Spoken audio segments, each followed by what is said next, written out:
Florida Statutes 1001.371 and 100.0413A provide that in November of each year, the district school board shall organize by electing a chair. It may elect a vice chair, and the district school superintendent shall act ex officio as the secretary. At the organization meeting, the district superintendent shall act as chair until the organization is completed.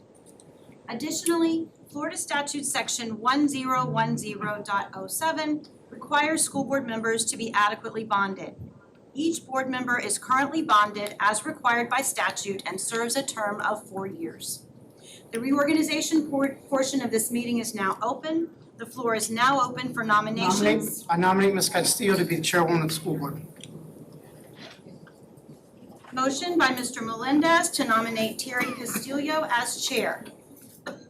Any further nominations? I'll second. With a second by Mr. Arguello. Hearing no further nominations, the nominations are closed. I will call for a vote. All those in favor of Terry Castillo as chairwoman of the school board, say aye. Aye. All opposed? Motion carries 5-0 by board action. Congratulations, Ms. Castillo. You're chair.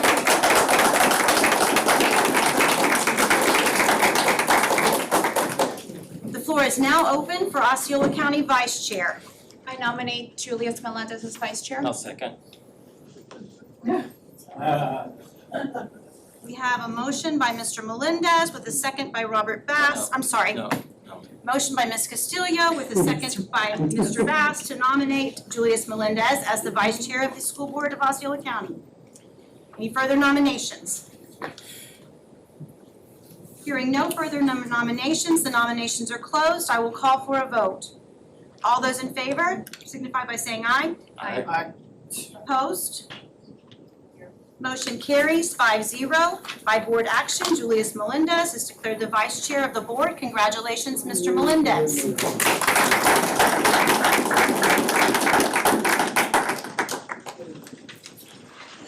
Kinda like something.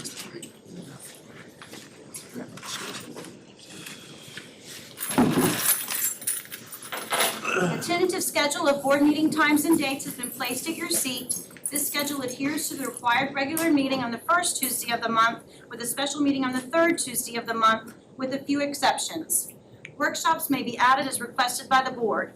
Expulsion dates are noted on the day immediately following the board meeting at 1 p.m. Is there a motion to accept the board meeting calendar as proposed? So moved. Second. Motion by Mr. Thacker, second by Ms. Castillo, to schedule regular meetings on the first and third Tuesday of each month with exceptions as noted. All those in favor signify by saying aye. Aye. Opposed?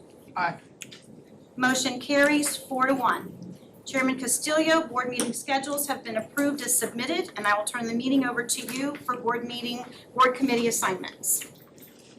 Thank you, Dr. Pace. So the second part of this is to go over the committee assignments. So board members, in front of you, you have the current committees for 2021-2022, and I will go over them individually. So for the audit committee, in red, does that mean that we need to nominate a new person? No? Okay. Well, In red is the who chairman it is is. automatically the chairman of that committee.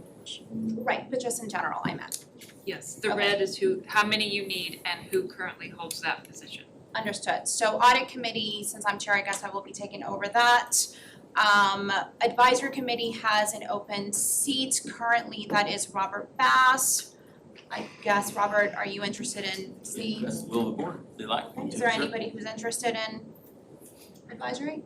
Perfect, so we'll keep it as is. Central Florida School Board Coalition, I'm currently the main person with my alternate as Mr. Clarence Thacker. Is there anybody who would like? I think that that's incorrect, I think that You've been actually attending? I've been attending that. Okay.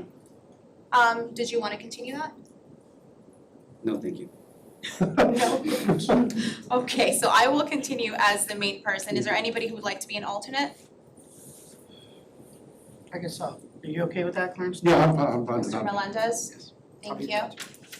Okay, and Council on Aging, currently we have Mr. Robert Bass. Since I'm on the on-ramp of being there, so why not? I'm okay with you keeping that, of course, so we'll keep it as is.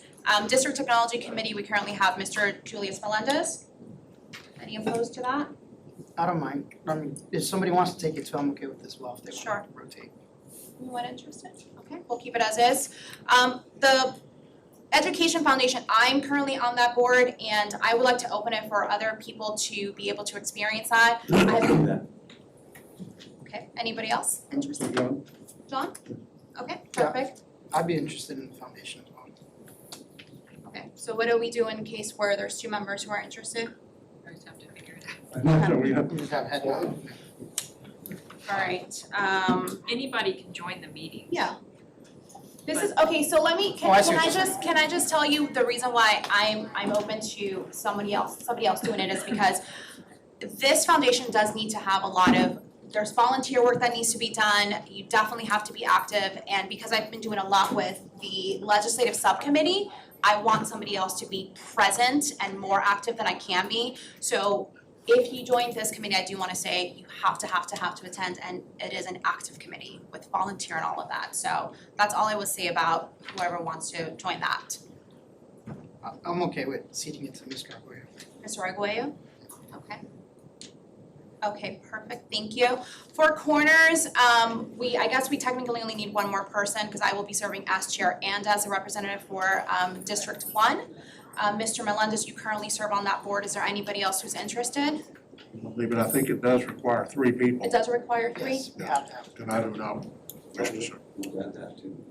Okay, so I will serve as chair, Mr. Arguello, you will serve as second representative. And Mr. Melendez? Yeah, well, You I'd wanna- like to remain on there. Perfect, thank you. Okay, Greater Osceola St. Cloud Chamber, I'd like to say there, Robert? if at all possible, yeah. perfect. Kissimmee Osceola Chamber, I have Mr. Clarence Thacker currently. I'd like to do that, but okay, Clarence wants to keep. No, that's Mr. fine. Thacker? I'm fine, Okay, so just Mr. to let Arguello. John do it. Yeah, I would like to get that one. If I succeeded the foundation, I wouldn't mind getting involved with the community as well. So, I would like to be the possible. That's okay. Okay, so we're acquiescing to Mr. Melendez. Thank Thank you. National Affiliate Advocacy Network, we currently have Mr. Arguello. Do you wanna keep it? I know that doesn't meet as often. No, No, anybody interested? I will join that. Okay. School Health Advisory Committee, currently Mr. Clarence Thacker. I can stay there unless somebody else so desires. Okay, Mr. Thacker remains. The State Legislative Liaison, I'm currently the main person, and then I have the alternates, Mr. Arguello. However, I will remain in this seat regardless because I also serve as Legislative Vice Chair. So if anybody wants to join as another representative, it's a great committee to be part of. I can just push that a little bit. Anyone? Mr. Aguirre, do you want to remain the alternate? no, thank you. Mr. Bass, are you interested? And we don't technically have to have another person, Okay, by the way. okay. I'm always gonna be there because I I'm mean, I'll be the alternate. I mean, I don't leave it hanging, but I mean, if you have a desire for it, I'd rather. I've got a I'll pretty be full, the alternate. pretty full plate, so. okay, Mr. Melendez, thank you. Value added tax, I'd like board, to stay there. you like to stay there? Okay, I'm the alternate right now. Is there anybody else who'd like to serve as the alternate? Okay, I'll remain the alternate. Oh, Well, if you want, yeah, I can be the alternate. Okay. I can be the alternate on that. thank you. And the vocational advisory board, we currently have Mr. Melendez. Yeah, I'm fine with it. I mean, if somebody else wants it, I'm okay too. Okay, we'll keep it as is. Perfect, thank you. All right, moving right along. I guess we are done with our reorganization. Is there anything else we need to do, Tanya? The Florida School Board Association bylaws, you have to choose the legislative liaison, is that you? Oh, I'm already on there. She's already Yes, in. yes.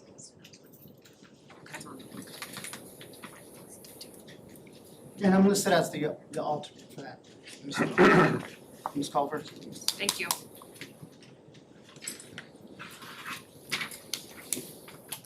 All set, Tanya?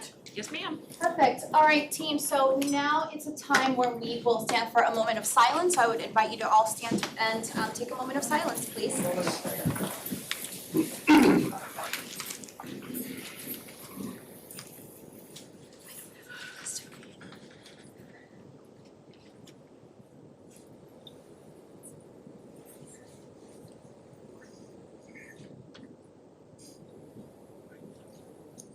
Thank you.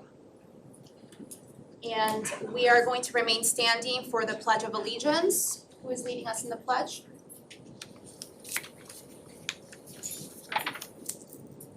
Oh, I don't have the information in front of me. I saw Oxa here. break for a minute. Ms. Cavaney's Oh, I'm here. so I'm new, I'm learning. Okay, if you all be patient, this is my first meeting. I'm learning on the fly, kind of. Okay, so we have the Pledge of Allegiance. It's going to be done by Susan Cavaney, Principal of Mill Creek.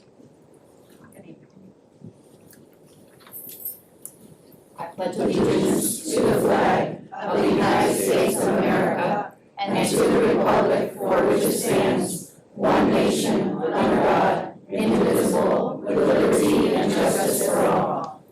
Thank you. And the national anthem will be performed today.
And while the kiddos are, you may be seated while the kiddos are going back to where they came from, Mr. O'Neill, Principal of OXA, is going to do our mission statement.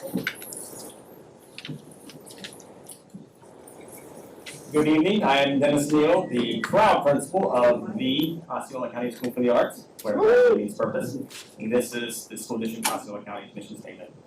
Inspiring all learners to reach their highest potential as responsible, productive citizens.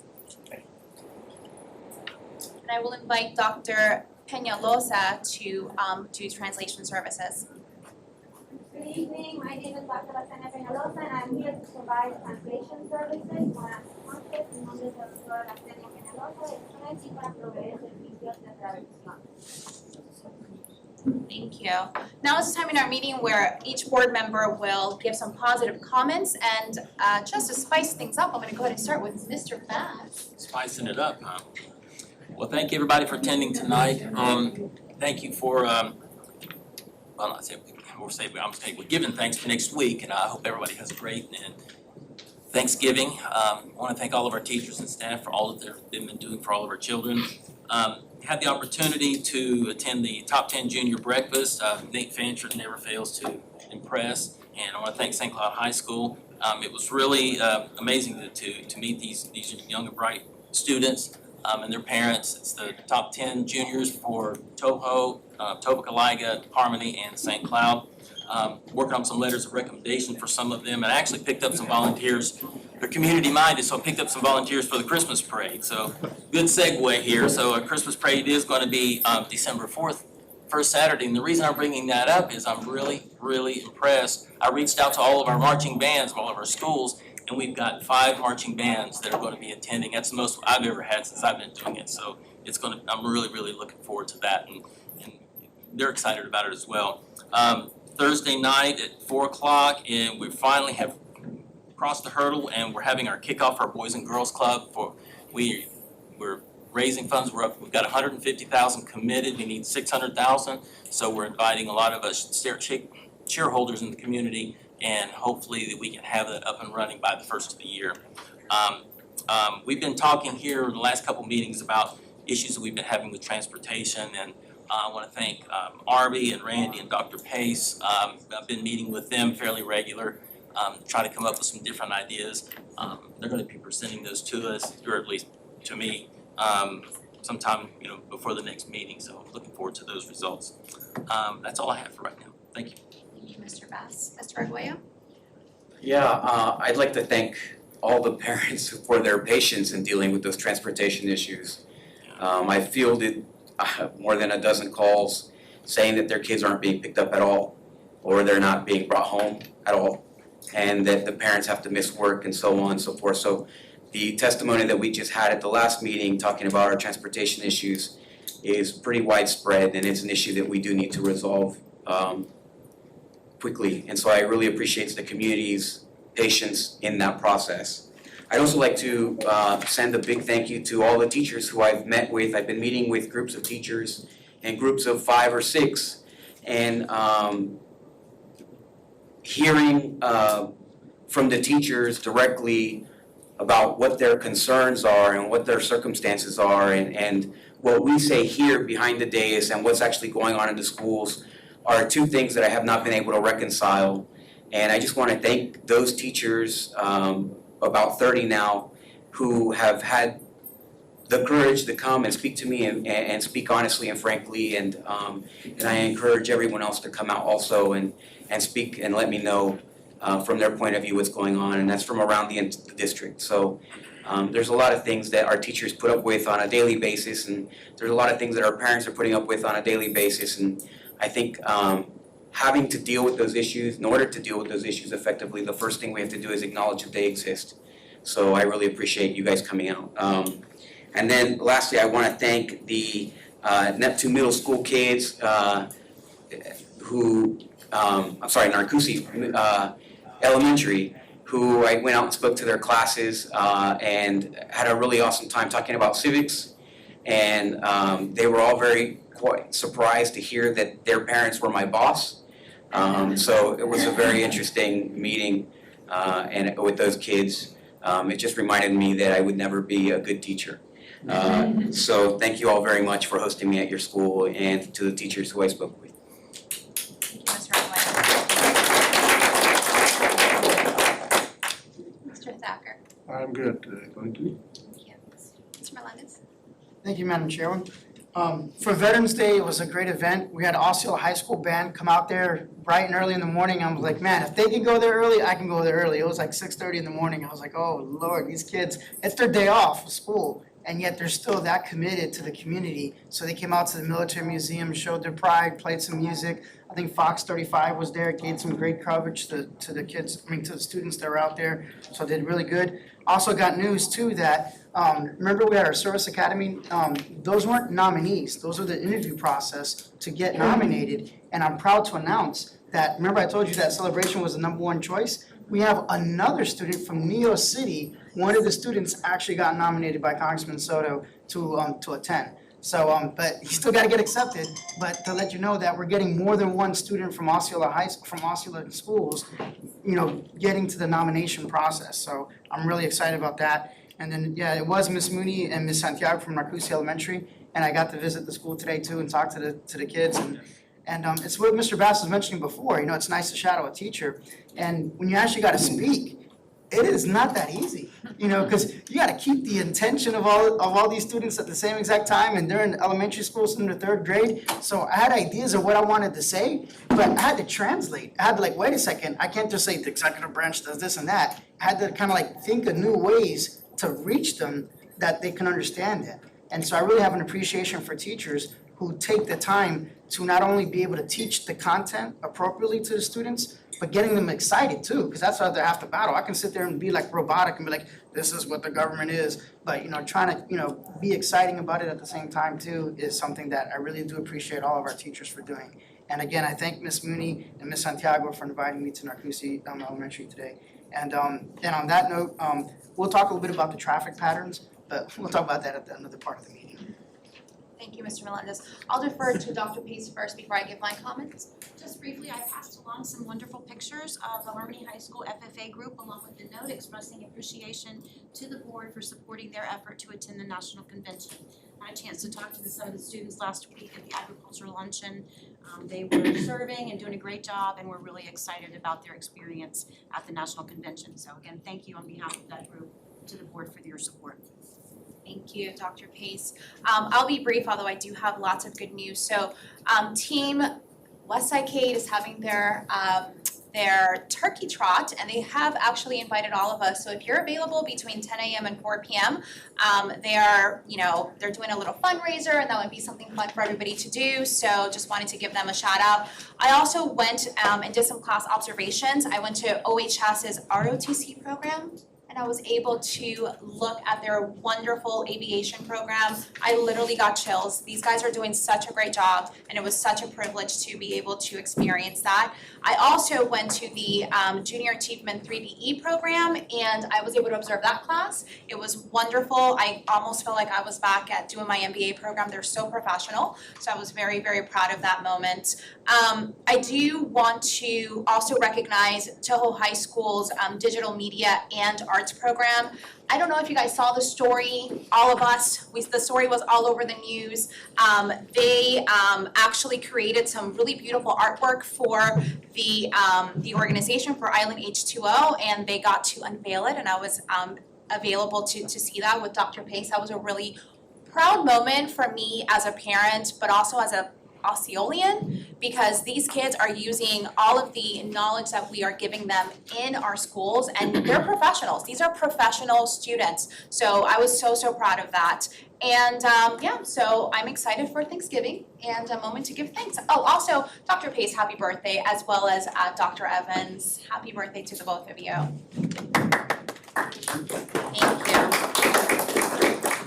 Okay, so let's go ahead and move the meeting forward. We do have a few presentations today. The first presentation is a fine arts moment. Is this something we're going to be doing often? Oh, I love this.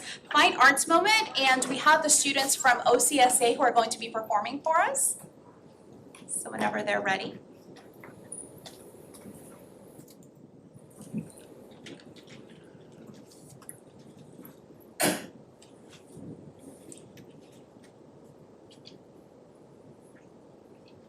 Do you know what day this is, Fred? Our anniversary, and you forgot. What anniversary? The first anniversary of our divorce? Well, if you must know, I was actually planning on sending you a very pretty cactus. But no money, of course. Unlike you, I know you're already rolling in money. Every night before I go to bed, that's exactly what I do, roll in my money. It's wonderful for the hips.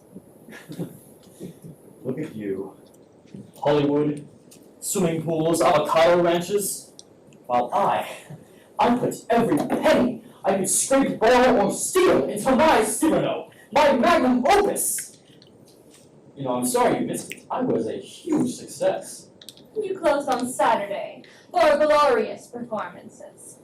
I'll have you know there was a general strike. Oh, it couldn't have been that bad. Same old Billy. Who is he anyway? Your secret admirer? That's you at the age of 2, bottoms up. Cute little fellow, mind if I keep him? And you can have this as well. What's this? A cork? our first bottle of champagne. From our wedding breakfast? Yes, in my apartment. Your apartment? You mean that one room of yours over the Armenian bakery? You're a fine one to complain. You didn't even have a room. Why do you think I married you? That was the season we were playing in the Bar Theater in Virginia, and they gave you a ham. Yeah, we lived off that ham all winter, you forget? You forget I got a job reading tea leaves in a gypsy tea room opposite Macy's. And you forget I was showing off shaving soap down at Woolworths. Oh, that's right. That's how I spent my honeymoon, at Woolworths, watching you shave. No, we weren't married then. Were we? Yes, dear, we were. Mother was staying with us. It was right after we closed on the road in a little British makeshift of an operetta that was for some reason laid in Switzerland. But the costumes were Dutch. Yeah, so were the salaries. I could have sworn it was right after that flop revival of the Prince of Potsdam. Yes, I was understudying the lead. I was the youngest understudy in the business. No, dear. We were both in the chorus. Oh. Oh, there's some faults in it.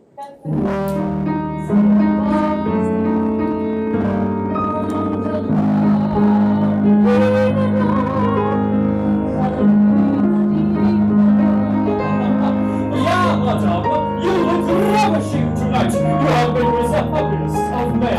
Your Highness! Wunderbar! Wunderbar! It's our favorite star above. What a bright shining star, like a love is wunderbar. Gazing down from the Jungfrau, From our secret chalet between. let us drink each and mine.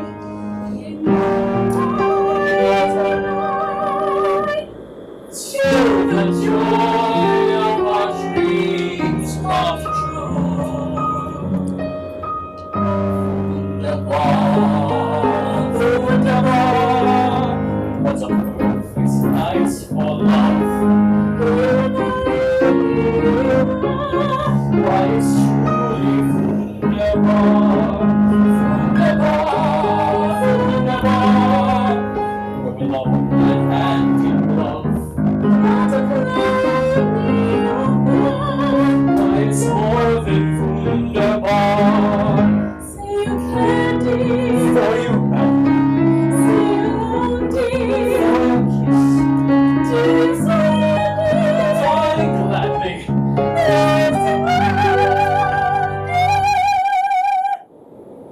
And you're mine, dear. Wunderbar, wunderbar. There's our favorite star above. What a bright shining star, like our love is wunderbar.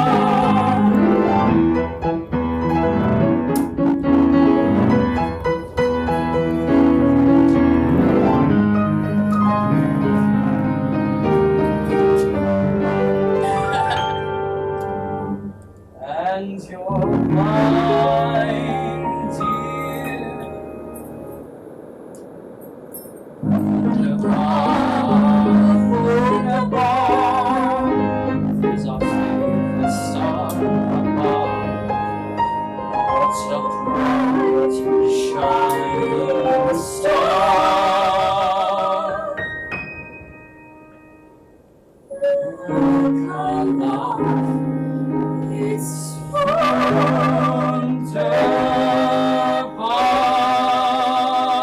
wunderbar.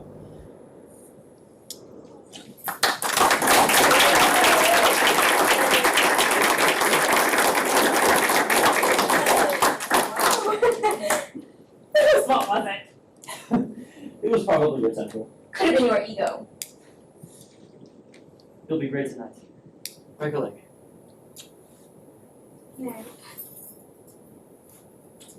Thank you.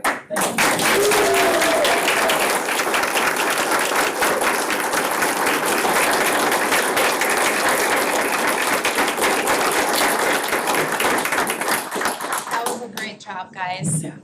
I'm crying. My daughter's a senior at Oxford, you guys know, so wonderful.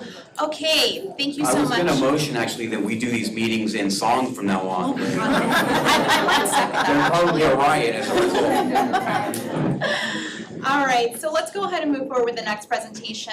Dr. Pace, you have some appointments or transfers? I do have an appointment, Madam Chair. If I could call Ms. Pender to the podium, please.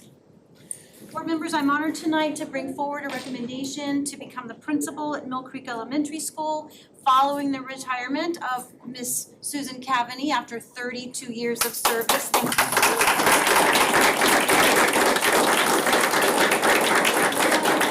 January the 31st, 2022, as Ms. Cavaney is going to continue through the first of the year, but we wanted to have an opportunity for the community to transition.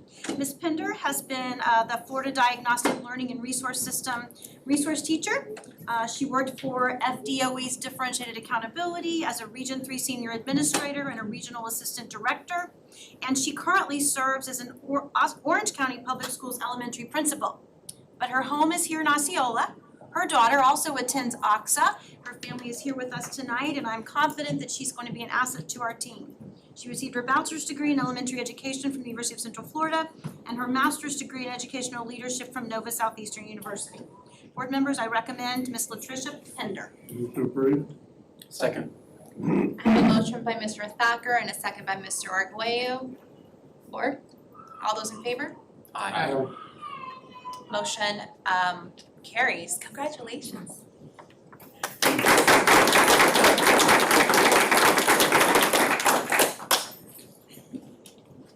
Yeah, you can go ahead and. Thank you. Good afternoon, and thank you, school board members, Dr. Pace, and the leadership team, for the opportunity to humbly serve the Osceola County scholars and families. I am increasingly looking forward to building lasting and enriching relationships with the Mill Creek Elementary School community and authentically collaborating with the community, the faculty, staff, and leadership team to enhance student educational experiences. I want to take a moment to acknowledge my husband who had to step out with the baby. My husband Texas, the baby's Rome, and then my lovely daughter Rain, who support me through each step of my career. And I definitely appreciate and thank you all for the opportunity.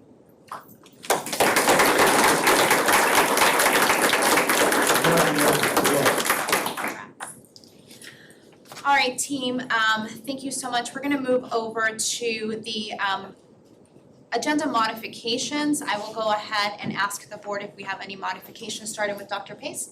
Yes, I have a blue sheet item, board members, which I made you aware of. Item 14.01, approval of the contract with Cisco Central Florida. This is to provide our food products for our student meals from January through June of the upcoming second semester. Thank you. Mr. Bass? I'm good, thank you. Thank you, Mr. Arguello. None. Mr. Thacker? I'm good. Mr. Melendez? Yes, it's kind of related to what's on the agenda, but not really when I discussed it. Those K prototypes.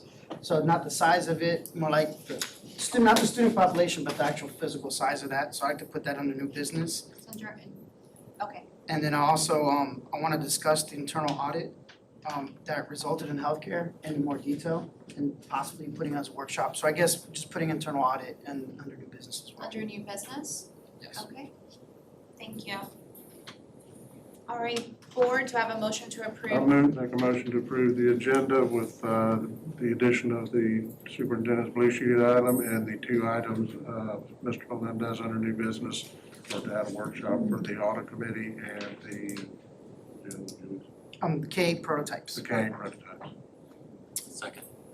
Thank you. I have a motion by Mr. Thacker and a second by Mr. Bass. All those in favor? Aye. Motion passes 5-0. Okay. That's where it gets a little tricky. Where is the blue sheet item going? It's 17, item 17. Like you have the packets right there. Okay. The sheets. Oh, I apologize. I have your blue sheeted items. Thank you. Is it one, or is it the whole entire packet? Yeah. Okay. Alright, so we have agenda modifications, nothing in consent, so we're gonna go ahead and move forward to item 12. No information items, does anybody have any questions about information items? On 12, Yeah, I guess, well, do I discuss it now or discuss it later during new business, the internal audit? Okay, well, we'll discuss it now, get it over with. Sure, go ahead. Yeah, because there was a couple fundamental issues with the internal audit as far as the health plan on 12.01, because it felt like it was more of a management consultant report as opposed to an internal audit, because internal audits traditionally tell you that are they doing what they're supposed to be doing? Like, doing a random sample of the amount of money that we're spending and things like that. And so I appreciate the operational audit. The issue is that's what ProVenture should be doing. ProVenture is our third-party healthcare consultant that should be providing this report. We shouldn't have to pay RSM, our internal auditor, to do a management report basically. And so I guess we can talk about that more during the workshop itself, but I just felt like there were some fundamental issues.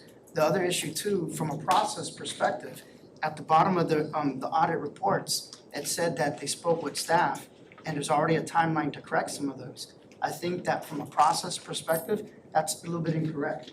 The auditor should do the audit, then come to the board for the findings. And then we say to staff whether or not we want to do something. Because I kind of felt like they're already in a mode of action of correcting certain things when the board may collectively decide to do something else. So to me, there's some fundamental issues there. And so again, and because when I had the interview for the internal audit in the health committee, I asked them, well, is $800,000 to Rosen as a pass-through appropriate?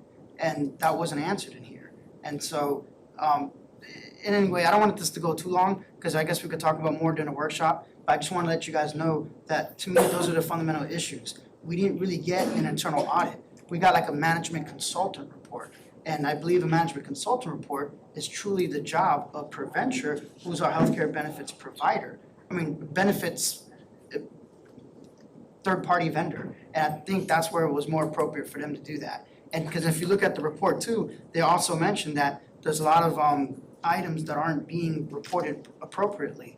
And again, that's where, well, I don't want to beat a dead horse, so I guess we'll talk about that in the workshop. But to me, those were the reasons why I was kind of like, I really don't pull it because we don't really vote on anything. But even though technically there were recommendations in that report that should require a vote by the school board in order to direct staff to do something. So I don't know how that goes, because even at a workshop, we can't even vote. So with the recommendations, do we have to like put that on at the next board meeting and actually vote for each one of those items for staff to be able to do? That's more of a legal question. Typically, we've responded to consensus that the board reaches in workshops unless it is something that requires a policy action. Okay.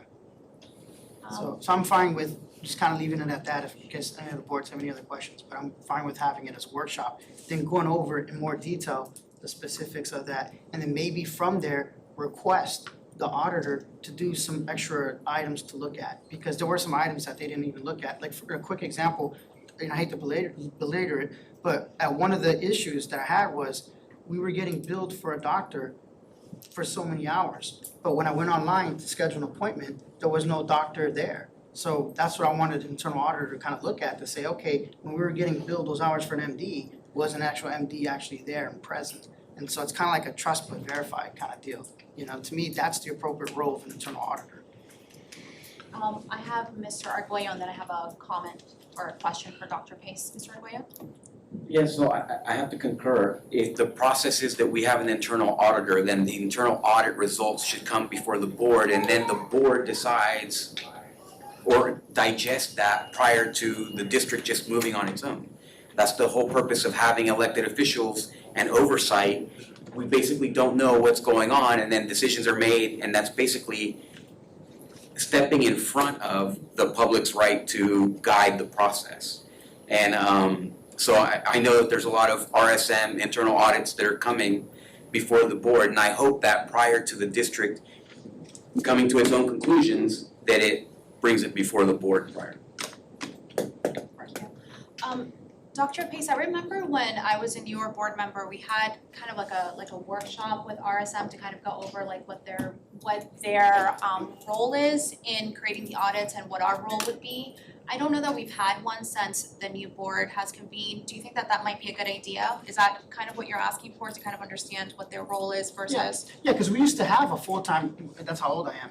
When I was first elected, we used to have a full-time internal auditor that sat on the board, and that was their job, to do random samples. Like when they bought things, they go through the invoices and check. So it wasn't really like a process-oriented thing. It was more like going through each thing and like the federal stimulus dollars. I mean, yeah, we said that were spent, but how do we know? And again, I'm not alluding that anything's improperly done, but that's why you have an internal auditor, to give people that assurance that, hey, they do a random sample. If we spend $100 million on HVAC systems, the internal auditor goes to all the HVAC system contracts, pulls them out of a hat and go, okay, does the PO match the amount of the check made? Good, boom. To me, that's truly what an internal audit does. That's the main function of an internal audit, and it gives this board confidence. Because we're not everyday persons, we're not there in the thick of things. We have a lot of faith when we vote on things, that they're being faithfully executed. And so to me, I think we have to kind of return our roots to that. Now, that doesn't mean hire a full-time auditor, which we could under state statute, but at least tell RSM that that is kind of the parameters that they have to operate on to actually be an internal auditor, and giving this board assurance that the money's spent the way that it said it was spent. And just as a reminder, the board approves the scope of the audit. The board tells us which audit we're gonna do next. And then typically it has been staff who prepares responses to those audit findings, but it's always ultimately the board that's gonna determine how you want us to respond and to direct staff. And so the plan is to discuss this particular audit with the board in December at our workshop that's already scheduled. And then certainly we can take any recommendations that you have. And if the board wants to change the process, that is just something the board would need to collectively tell us that they want to change. And it's not pointing fingers, it's just revising the process. Absolutely. Mr. Arguello? Yeah, I just wanted to point out that the role of an internal auditor is not up to us. The state by statute tells you what the internal auditor does, and it's our job to make sure that the internal auditor is acting based upon the direction and guidance in the statute. So, and the statute exists, I'm looking at it right now, and I don't think that our internal auditor is performing the function according to the statute. So, and certainly, here it says, the scope of the internal auditor shall not be restricted and shall include every function and program area of the school system. So, and then it goes on and it says that the internal auditor reports its finding directly to the school board. So, or its designee. So I know that the designee may be one person or another right now, but I don't think the point of an internal auditor is to bypass the elected person who represents the interests of the public. At this moment that we're not voting on anything, this is just an informational item. So we have a workshop next to to go over all of this information? We do. Okay, thank you. And Madam Chair, and I apologize, we have the Business Advisory Board report as part of the informational item as well. And what we do when we meet with, if you don't mind, if I can go just speak on this just a minute. Yes. We monitor the growth of the impact fee collections and sales tax collections across the board. Very interesting, and it allows us to forecast for our budgets. And a little bit of a shock, at least it was to me, we monitor it in 4-year stages. So you imagine a term, January to December in 4-year increments, and then we can monitor each month how many housing units were built, how much impact fee we collected. And 4 years ago, in fiscal year 2018-19, just for the month of August, 488 new housing units. The following year, 628, went up a little bit. Last year it was 586. This August, it was 1,461. So the growth, it was really jumped out at us this year. And I'm only saying this because this compounds with our transportation issues and all the issues that we're speaking of. The growth is occurring even faster than I think we all even realize. So, all those future high school sites and middle school sites, we're really scrambling to locate sites based on these growth projections. So just keep an eye on those business advisory reports because they're really those numbers are really starting to jump up. But sales tax revenue is up too, so that's positive. Yeah. So that's all I wanted to report. Thank you, Mr. Bass. Anyone else have any comments or questions on information items? Thank you. I'll move to approve item 13.10. Second. Have a motion by Mr. Thacker, a second by Mr. Melendez to approve item 13.10. All those in favor? Aye. Any opposed? Motion passes 5-0. Thank you. Item 14.01. That's the Motion. blue sheeted item. Motion approved. A second. Motion by Mr. Melendez, a second. Discussion? Okay, 1 second. Motion by Mr. Melendez, second by Mr. Thacker with discussion. Yes? This is just to the end of the school year, right? Okay, and then at the end of the next school year, we're trying to find out if we can find another solution. So I just wanna make sure what I'm voting on, it's an emergency order only to the end of the school year. That is correct. Okay. Board? I have a motion and a second. All those in favor? Aye. Okay, motion passes 5-0. And now is the moment where we are going to have our public comments. Okay. I do not have these in order, so I don't know. I don't know how all of these were done, but I'll go ahead and start calling them. Just as a reminder, team, we have 3 minutes on the clock to make, yes, sorry, just do something. Website.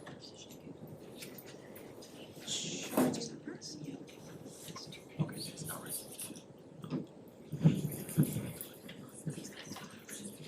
So is there another, so they're both on here? Okay.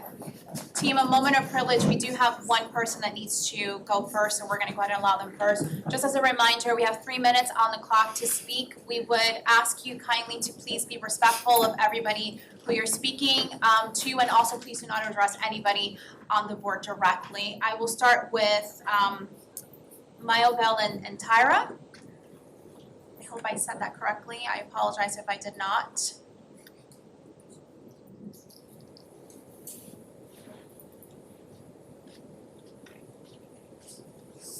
No, they're probably left. Okay, please come back. We'd love to hear what you're saying. Okay, I'll move on to Leslie Reyes. Hi everyone, Leslie Reyes via Osceola Drive, Kissimmee, Florida. I'm coming to you today because there have been some changes to the ESC students and their curriculum. I want to direct this to Ms. Pace because I just feel like she would be able to help me the best. Please direct to the board directly. Direct to the board, please don't direct anybody specifically. Okay. Thank you. All right. So I just need some clarification as far as the changes are made. I just had an IEP meeting on the 1st of November. I haven't signed it.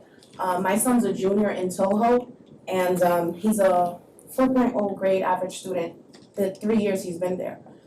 They're telling me that now that he's graduating, well, anticipating to graduate with a general diploma, that he needs to now make up credits.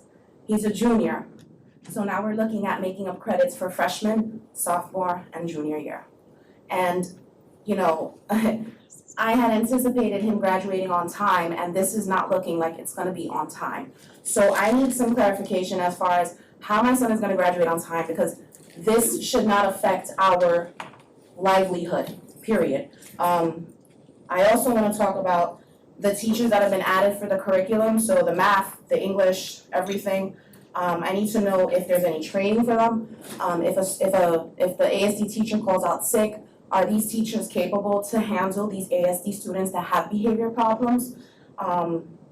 What's the solution for that? What's gonna happen in that case? I also wanna mention that there's been like no communication for the ESD parents. And I speak for myself, but I'm telling you that in the 3 years my son's been at Toho, I have no communication as far as any changes. There's just nowhere to go. Specifically speaking about the COVID and everything, we were neglected, we were forgotten. No one called and checked on us, said, hey, are you parents okay? Do you need some extra support? You know, life is difficult with a child with special needs. If you don't know, now you know. And so the lack of communication has been for lack of better words, disrespectful, honestly. I feel neglected. And I know I can't be the only parent, so that's another thing. And then my last thing that I wanna touch on is my ASD teachers. My son's freshman year, he had, I can't even tell you how many substitutes, okay? We didn't have a teacher freshman year. We finally got a teacher sophomore year. She decided that she was gonna move and relocate. She was amazing. We had a temp for the remainder of the school year. Now we have a new teacher. She is phenomenal. And I know you guys know that finding a teacher, a gen ed teacher, is difficult.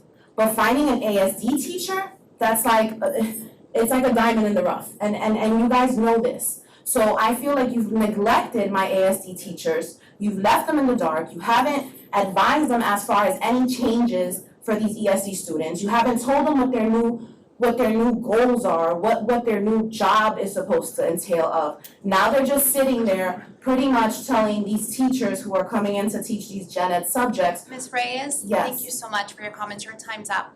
Okay, well, if you can email me or call me, I put it on the contact sheet, I would appreciate it. Thank you so much.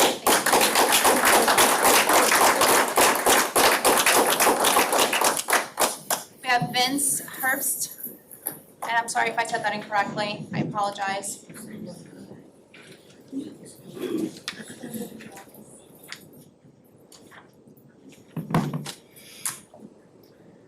My name is Vince Herbst. I live at 624 Orange Avenue, Waverly, Florida.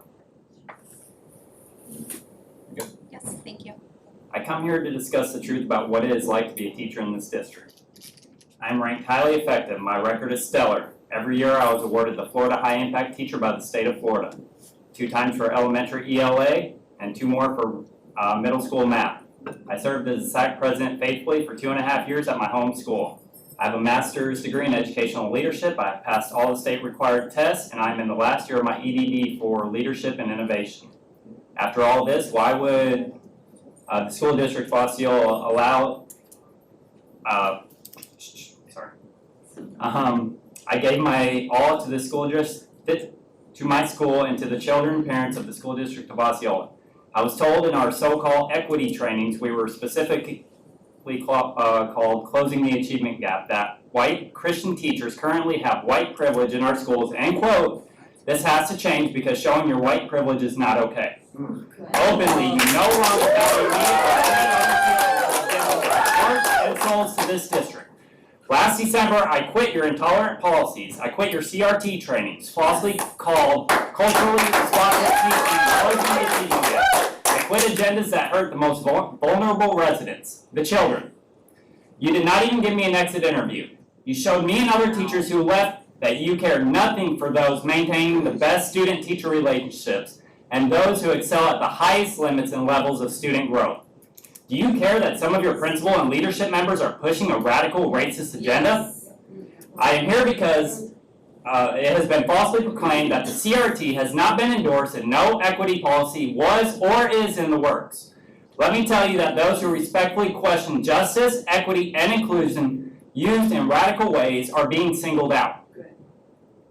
Many teachers who recognize CRT in the terms are being harassed and are afraid to speak. How can you sleep at night allowing the division of your students and your teachers into oppressed and non-oppressed groups? Why don't you work together for unity in your district? I believe the secret of overcoming racism is teaching kids that we are one race, the human race. But this district pit one group against another. Once upon a time, we shared the same vision and same goals, but CRT is so ingrained in your district culture that I fear you won't recognize the truth when teachers start leaving by the dozens. As for me, I found another school. I found a school outside this district where I can excel and does not include CRT doctrine because the leadership there cares about all of us. And I feel included, not excluded. To those in the audience, this is my advice. Enroll your children into charter schools or take them out of the district for their own safety and well-being. Thank you.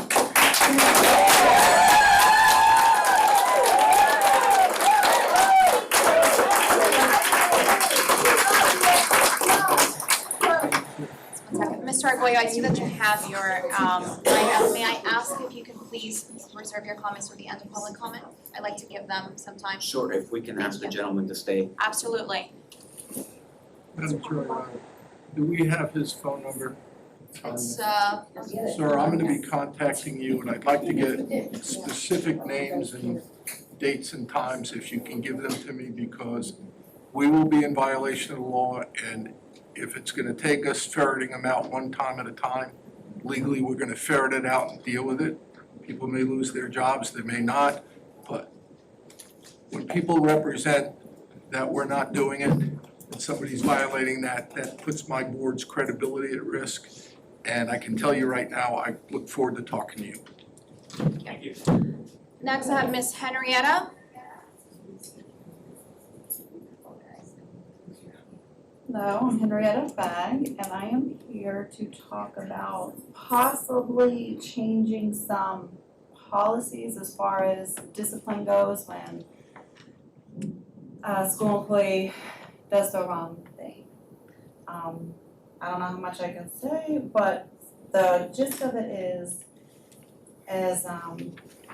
someone was found guilty of doing the wrong thing, and I was told that there's a collective bargaining agreement through the educational staff professionals that has to be followed. Okay, that's fine. And to see if they need to issue any disciplinary action. So there's a policy in place where when you go to a school nurse as a student, as a middle school or any grade, you have to fill out a form, you have to bring in the medication, and you have to give permission for your child to have that medication administered. So when it gets administered intentionally, and knowing that you're not supposed to give it to them, and it happens anyway, and then an investigation is done, and the investigation comes out that, yes, this person is guilty of doing this, and they're not supposed to. You know, it's already stated in the district healthcare plan, and the only disciplinary action that's been taken, as far as I know, by, you know, someone who actually said the disciplinary action was that, let's see, I can't say certain things, I'm aware of that now. Oh gosh, what is it? So whenever someone gives the student medication without permission, a DCF is called, and the student is not really sick or dying, DCF just kicks it out, so human resources is not brought, you know, into the investigation, and they just call me, the parent, and say, no proof, sorry. Okay, so then I call, they reopen it, they send someone else back out, yes, you know, this person is guilty of doing wrong, giving medicine without permission, okay? So then, that only happened, they went back out and got her, the employees, she admitted to doing this, and that was only because I called again and said, hey, this got kicked out somehow, and it's because UCF kicks it out if they're not dying, which I'm glad she isn't, obviously. But anyway, so I'm thinking that the policy should change because the only thing that happened is they said that she was gonna be sent to a class and she has the right to, where was it? She has a right to do a training. She'd be given training, allowing opportunity to correct the situation. So you cannot really correct that situation. Henrietta, your time's up, but thank you so much for your comments. Yes? I would like to correct the record because I spoke with you earlier today, I believe, on the phone. Yes, but I'm not allowed to address anyone, so I didn't mention that.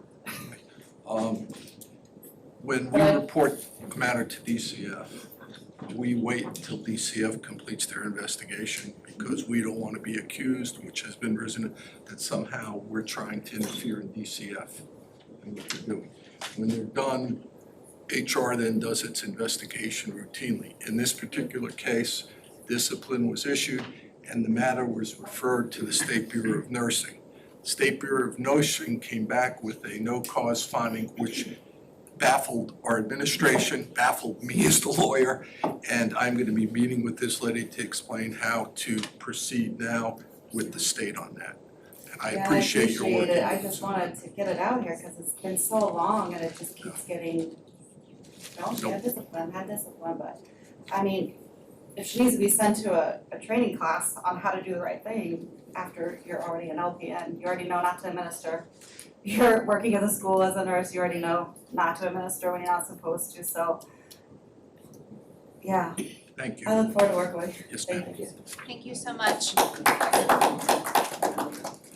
David Villed, or Villek?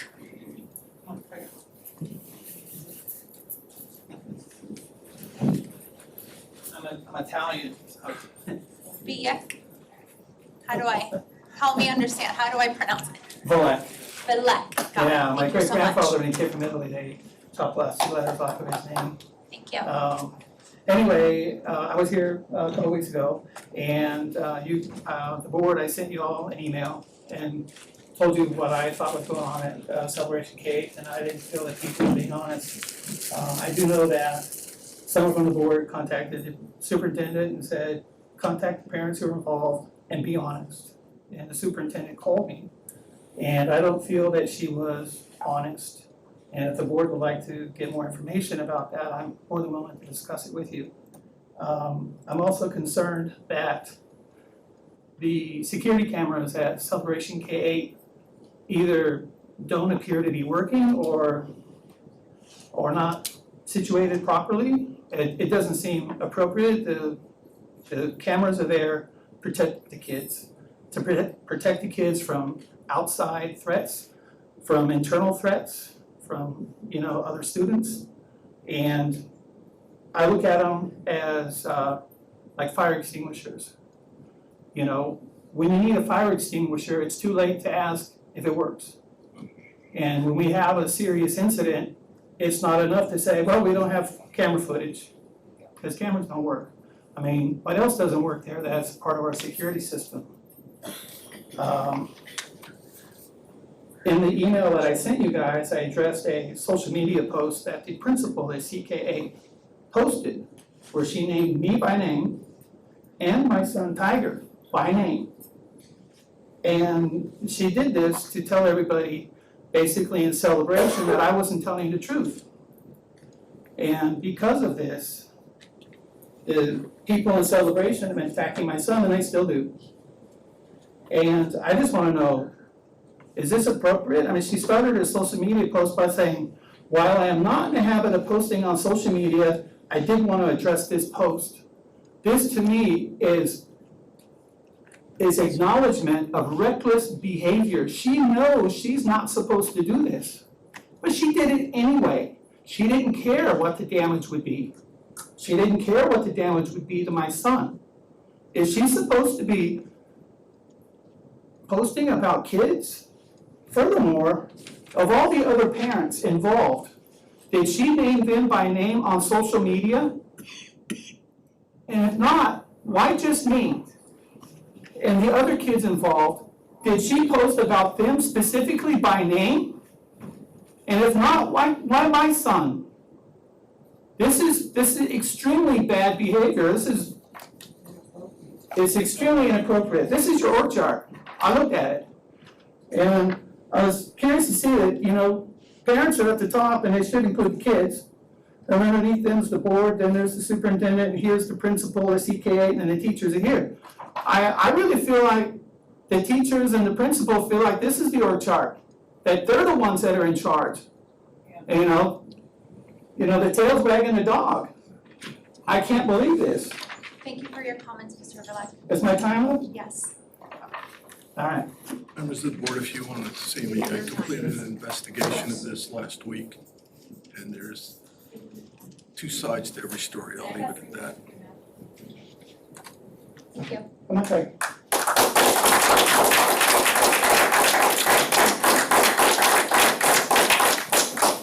Next, we have Becky Burnett.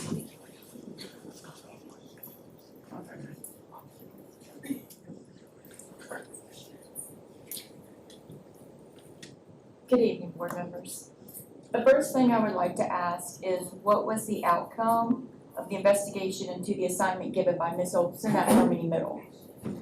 Ms. Olson is a teacher at my son's school, and I would like to know what action or discipline action took place. If you would like to contact me privately, that's fine. but all the parents of Harmony Middle School should be made aware of the board's action in this matter. I also want to talk about SRT, subtle race theory. It's not outright teaching CRT, it's sneaking it in the curriculum, like the reading materials for the 3rd and 5th grade materials with story of a child and a father attending a BLM protest. And political cartoons depicting Rosa Parks getting a seat up front to heaven. God bless Rosa Parks. She was a brave woman and she fought for civil rights. But good deeds are not what gets you into heaven. Can we teach the kids how we do get to heaven in a public school? Yes. And the cartoon suggesting the Civil War hasn't ended. Do you think 3rd and 5th graders understand this? Did you read these articles like this when you were in elementary school? I can answer that. No, you didn't. No. I'm just wondering if this curriculum is infiltrating our schools because the superintendent made a deal with the devil, aka NTC, EverFi, Edgenuity, in order to get the CARES Act money and be on Biden's committee. Thank you.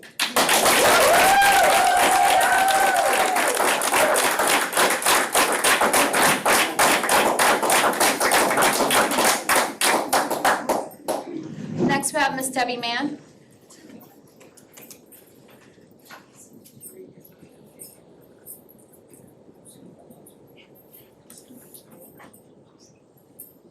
Can I give these to? Thanks. There's a copy for anybody here.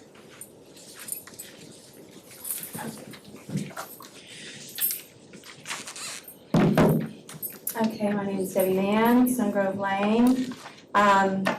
I did want to start out by saying I know that you're used to seeing me up here, and sometimes I kind of feel like I'm on an island, but I'm speaking for many. I have many teachers that come to me, I have many parents that come to me, send me things. Some of the things that you'll see there are not even things that I teach. I'm a math and science teacher, so most of this is coming from all of this is coming from the reading and writing curriculum. I do want to piggyback on something that a couple other people have already said. I'm not going to play the semantics game about what exactly technically CRT is. We do know that the language and the philosophy and the tenets are being brought in, okay? And it does the opposite of what we want to do, what we suggest to do, which is bring people together. It does not. It ties everybody to a larger group, okay? It stipulates that all systems in the U.S. are inherently racist, and you will see that we actually have an article that the 5th graders are reading, and in the second paragraph, it literally states, the last page has that article, that are the racist systems. That's why they were marching, the racist systems in the United States. It's racist ideology, it's wholly un-American, and it's not, history needs to be taught. I agree with history. We need to know that there were groups that were underserved and they had to fight for their right to vote, and that we've had wars about things and that bad things have happened. We definitely need to do that, but we do not need to view it through this Marxist lens, okay? Which is what exactly it is. So if you'll take a look, and it's funny because I did contact, and I was actually contacted back by someone from the district in curriculum and instruction, and when I brought up these political cartoons, after investigation, I was told that they are inside the letter of the law, so she did not see a problem with them. And I explained that there are a lot of things inside the letter of the law that does not make them age or school appropriate.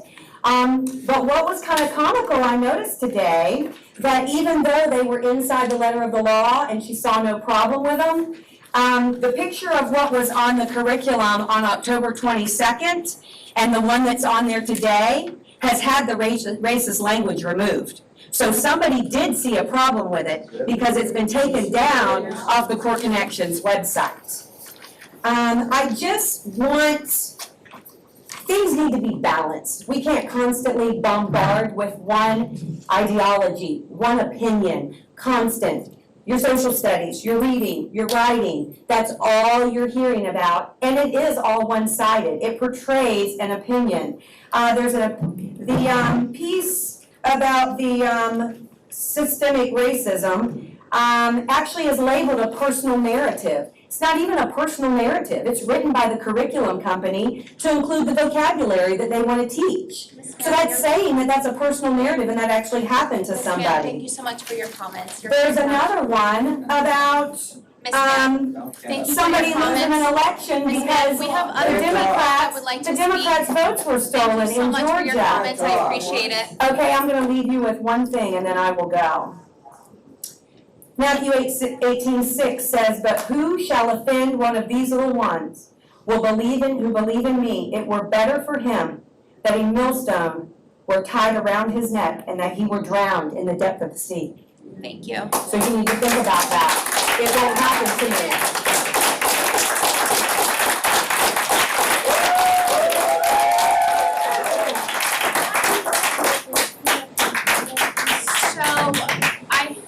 I'm so sorry, I don't think I'm going to be able to pronounce the next person. I think there's two people, is it, okay, I have Moore, last name Moore, and I have a second person by the name of Emily. And I apologize, please help me understand how to pronounce your names, I'm so sorry. Are they students? Yes, I'm so sorry. It's Makana. Makana? Is it possible that I can pass out flyers to the district? Wait, what? They only say the name student, they don't Oh, have to give so their sorry, name. thank you. Thank you. We need to add an item here that says student, Yeah. so that they know. Check mark. Thank you. One second, thank you so much for being patient.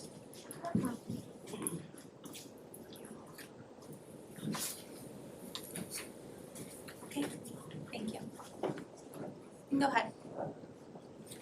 So we came up with an idea for an incentive for multiple students that are meeting the expectations of their principals, their teachers, and do not cause disciplinary issues between their school and a lot of their peers. And we wanted to change a little bit of the school dress code into something looser so that way it can help them study because they're in more comfortable clothing that doesn't make them feel like they're in a school.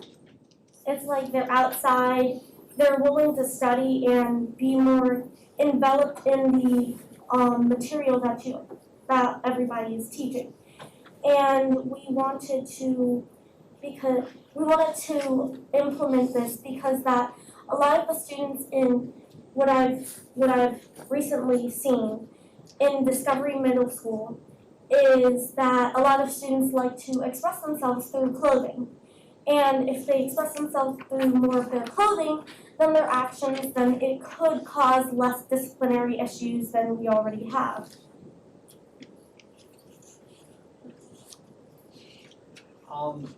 Some things with the dress code that is kind of difficult for me is colors because I am colorblind to a large extent. I have troubles with all the different colors that we have going on in school, and I myself have not received a dress code for multiple violations I've had before. But there was times where I'd wear black and in the school dress code it says that it needs to be navy blue, gray, or khakis, and it was like I said, I'm colorblind, so I have that issue with me seeing certain colors. So having different colors or even all colors in the dress code is something that I would appreciate because it wouldn't have such of a challenge on me when it comes to different clothing and what colors they are. Our third member doesn't have anything to say, but I will say something for her. Okay. So, Just have a whole minute. our third member has difficulties because that a lot of the school, since school is usually 7 days a week and you only have 2 days off of school, so you wear a lot of the school dress code more than you wear your own clothes. And since I come from North Carolina, so we didn't have much of a strict dress code as polos and a lot of the more colorful variety. We had a more colorful variety of clothing. We could wear clothing from our closets as long as it followed we still had a dress code. It's just, it wasn't as strict as in specific materials or specific colors. So we would like to implement that for the students that are getting to school on time, don't have any disciplinary issues, and also are behaving correctly.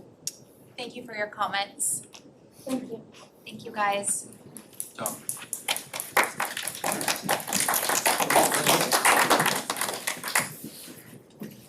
Miss April Isaacs?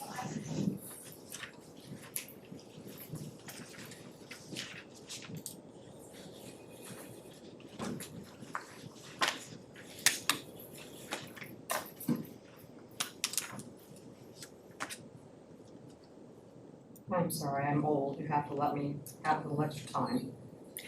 You don't have to, but it's nice. I'm back! Anybody miss me? I'm listening, yeah. That's great. April Isaacs, 1911 Kings Point Boulevard, Kissimmee, Florida, 34744. I will be brief. Just kidding, it's never gonna happen. I'm here today as a citizen, not as a member of the union, not as a member of the school, but as a citizen. And I am sorely, sorely, sorely disappointed in our reaction to what I'm hoping the board has had put before it, which was a proposal by our ESPs, our support staff so desperately needed, to be sort of just said no to without much debate. I know there wasn't much debate because unfortunately for the teachers, or fortunately for the teachers, we took up most of your time for the first 3 months. They have come asking for a bonus, a supplement, not for a raise, because they stood toe-to-toe with the 44 bookkeepers that got a raise. They stood toe-to-toe with teachers during COVID, still do. And now, in the great resignation, they're taking over classes and being paid a pittance, actually, $20 extra a day. This doesn't affect me. I'm a teacher. We did well. But you know what? Maybe it shouldn't come from me. Maybe it should come from some of the ESPs themselves. So I'd like to share a couple of statements for you. A little information from people who work in this county right now and are, like everyone else, feeling a little bit disrespected, a lot disrespected, and wondering if there's anything else they can do aside from the job they're doing now. We have some outstanding ESPs, folks. I would hate to actually lose our support. First one says, can you live off of $1,300 a month? Because I can't. I'm a 46-year-old single mother living with her parents because I can't afford to live on my own due to the rent being high in this area. For $1,200 a month, an apartment runs that I could actually have for my child and I. $1,200 a month, and I'm making $1,300. I'm not asking for the moon. I'm asking, why are people who are getting $20,000 bonuses a year and $3,000 longevity bonuses, why are they getting that when I'm in their room helping them do the job? Another one says, as a para for over 22 years, the amount of work that is thrown on our shoulders is ridiculous. I'm an ESOL para, and all I do is sub. Every time a teacher comes in late, leaves early, doesn't come in at all, or resigns, the responsibility of that class is just handed to us. Often there are no lesson plans. We have to become babysitters for behavior students. One of our paras is a radio now in case one student runs. The behavior here is off the chain, and there's not a lot being done about it. We are not behavior specialists, we are people. We get pulled in so many different directions all day long, and our pay is not enough. Your time's up. Those are just a few of you heard. Thank you for your time and consideration. Please, board, if you haven't heard, please take a look and look at those proposals and ask a union negotiator. Thank you. Have a good evening.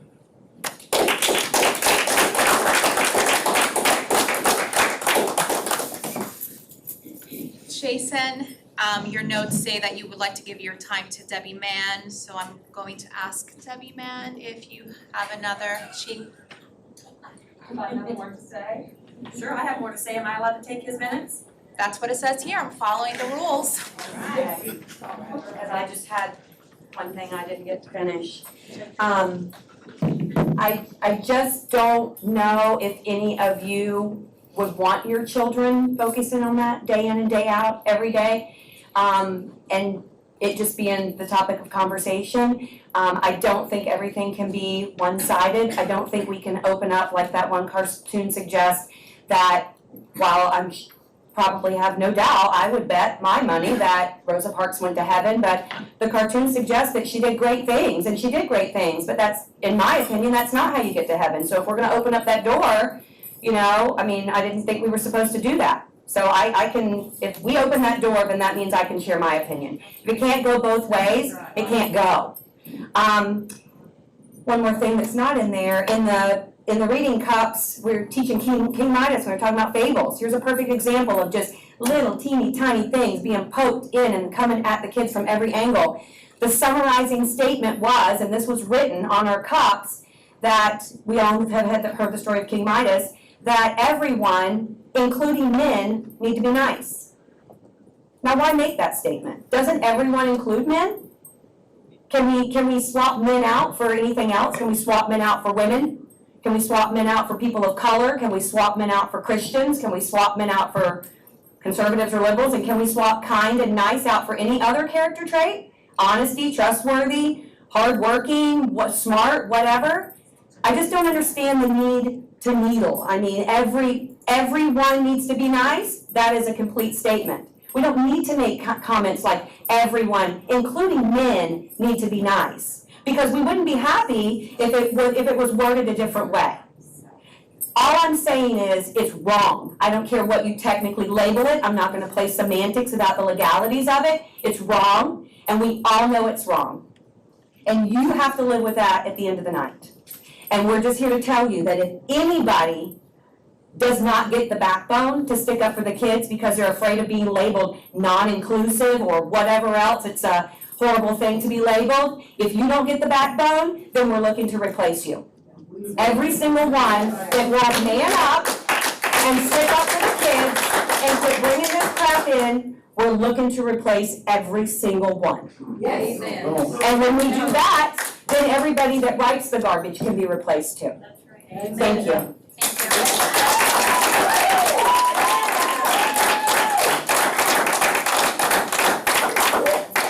The final comment that I have is from Mr. Alan Blair Allen. You have two first names, I just realized that. Yep. I got two first names. Larry Allen, this is for you. Everybody seems to be comfortable, so we'll get rid of it. 722 Maverick, just want to give you a quick update on ESP bargaining. I think around October, we submitted 3 contract change proposals, substitute stipend, vacancies, retention incentive supplement, and a $1,000 supplement. So let me get to the first one. I just want to tell you our rationale. So for the sub stipend, we're thinking that we want to keep the learning going for the students. That's good. ESPs fill in whenever and wherever they're needed. And students generally, they respond better to a familiar ESP than they would to an unfamiliar substitute, someone they may or may not see ever again. You were a kid once. Substitute comes in, you're not on your best behavior most times. So, and also while the ESP is doing sub duties, their primary duties will suffer because you can't be in 2 places at once. And I'm not sure anyone will remember at the end of the year, oh, but we had him out of his duty position 45 times this last year, so we got to give him a break there. The second thing was the vacancies. We believe that Osceola will be better served by growing our own, helping those people that have already invested in our community to advance whatever it is they choose to do within this profession here. And the problem is we have this thing called brass ring. It's supposed to give feedback if you do not get the job, but apparently it's a little problematic. So that's why we went ahead and made that suggestion. Retention incentive supplement rationale. We just want to keep good people here working for our kids. And it was reported on a survey that we did not too long ago that there are people that have worked 10 to 14 years and they're making less than $13 an hour. While if you go through the McDonald's drive-thru, there's $12 an hour starting for staff, $15 for management. They have a college tuition program, high school, ESL program, Chick-fil-A. Everybody seems to be happy there. They start off between $11 and $17 an hour. Chipotle is paying an average of $15. Starbucks is an average of $12 starting off, and 100% tuition reimbursement for a bachelor's degree, and 401k matching. November 9th, Disney posted that dishwashers, steward cast members receive a starting rate of $15 an hour and a $1,000 new hire bonus. So this is what we're competing against. This is why we want to raise the salary for our ESPs.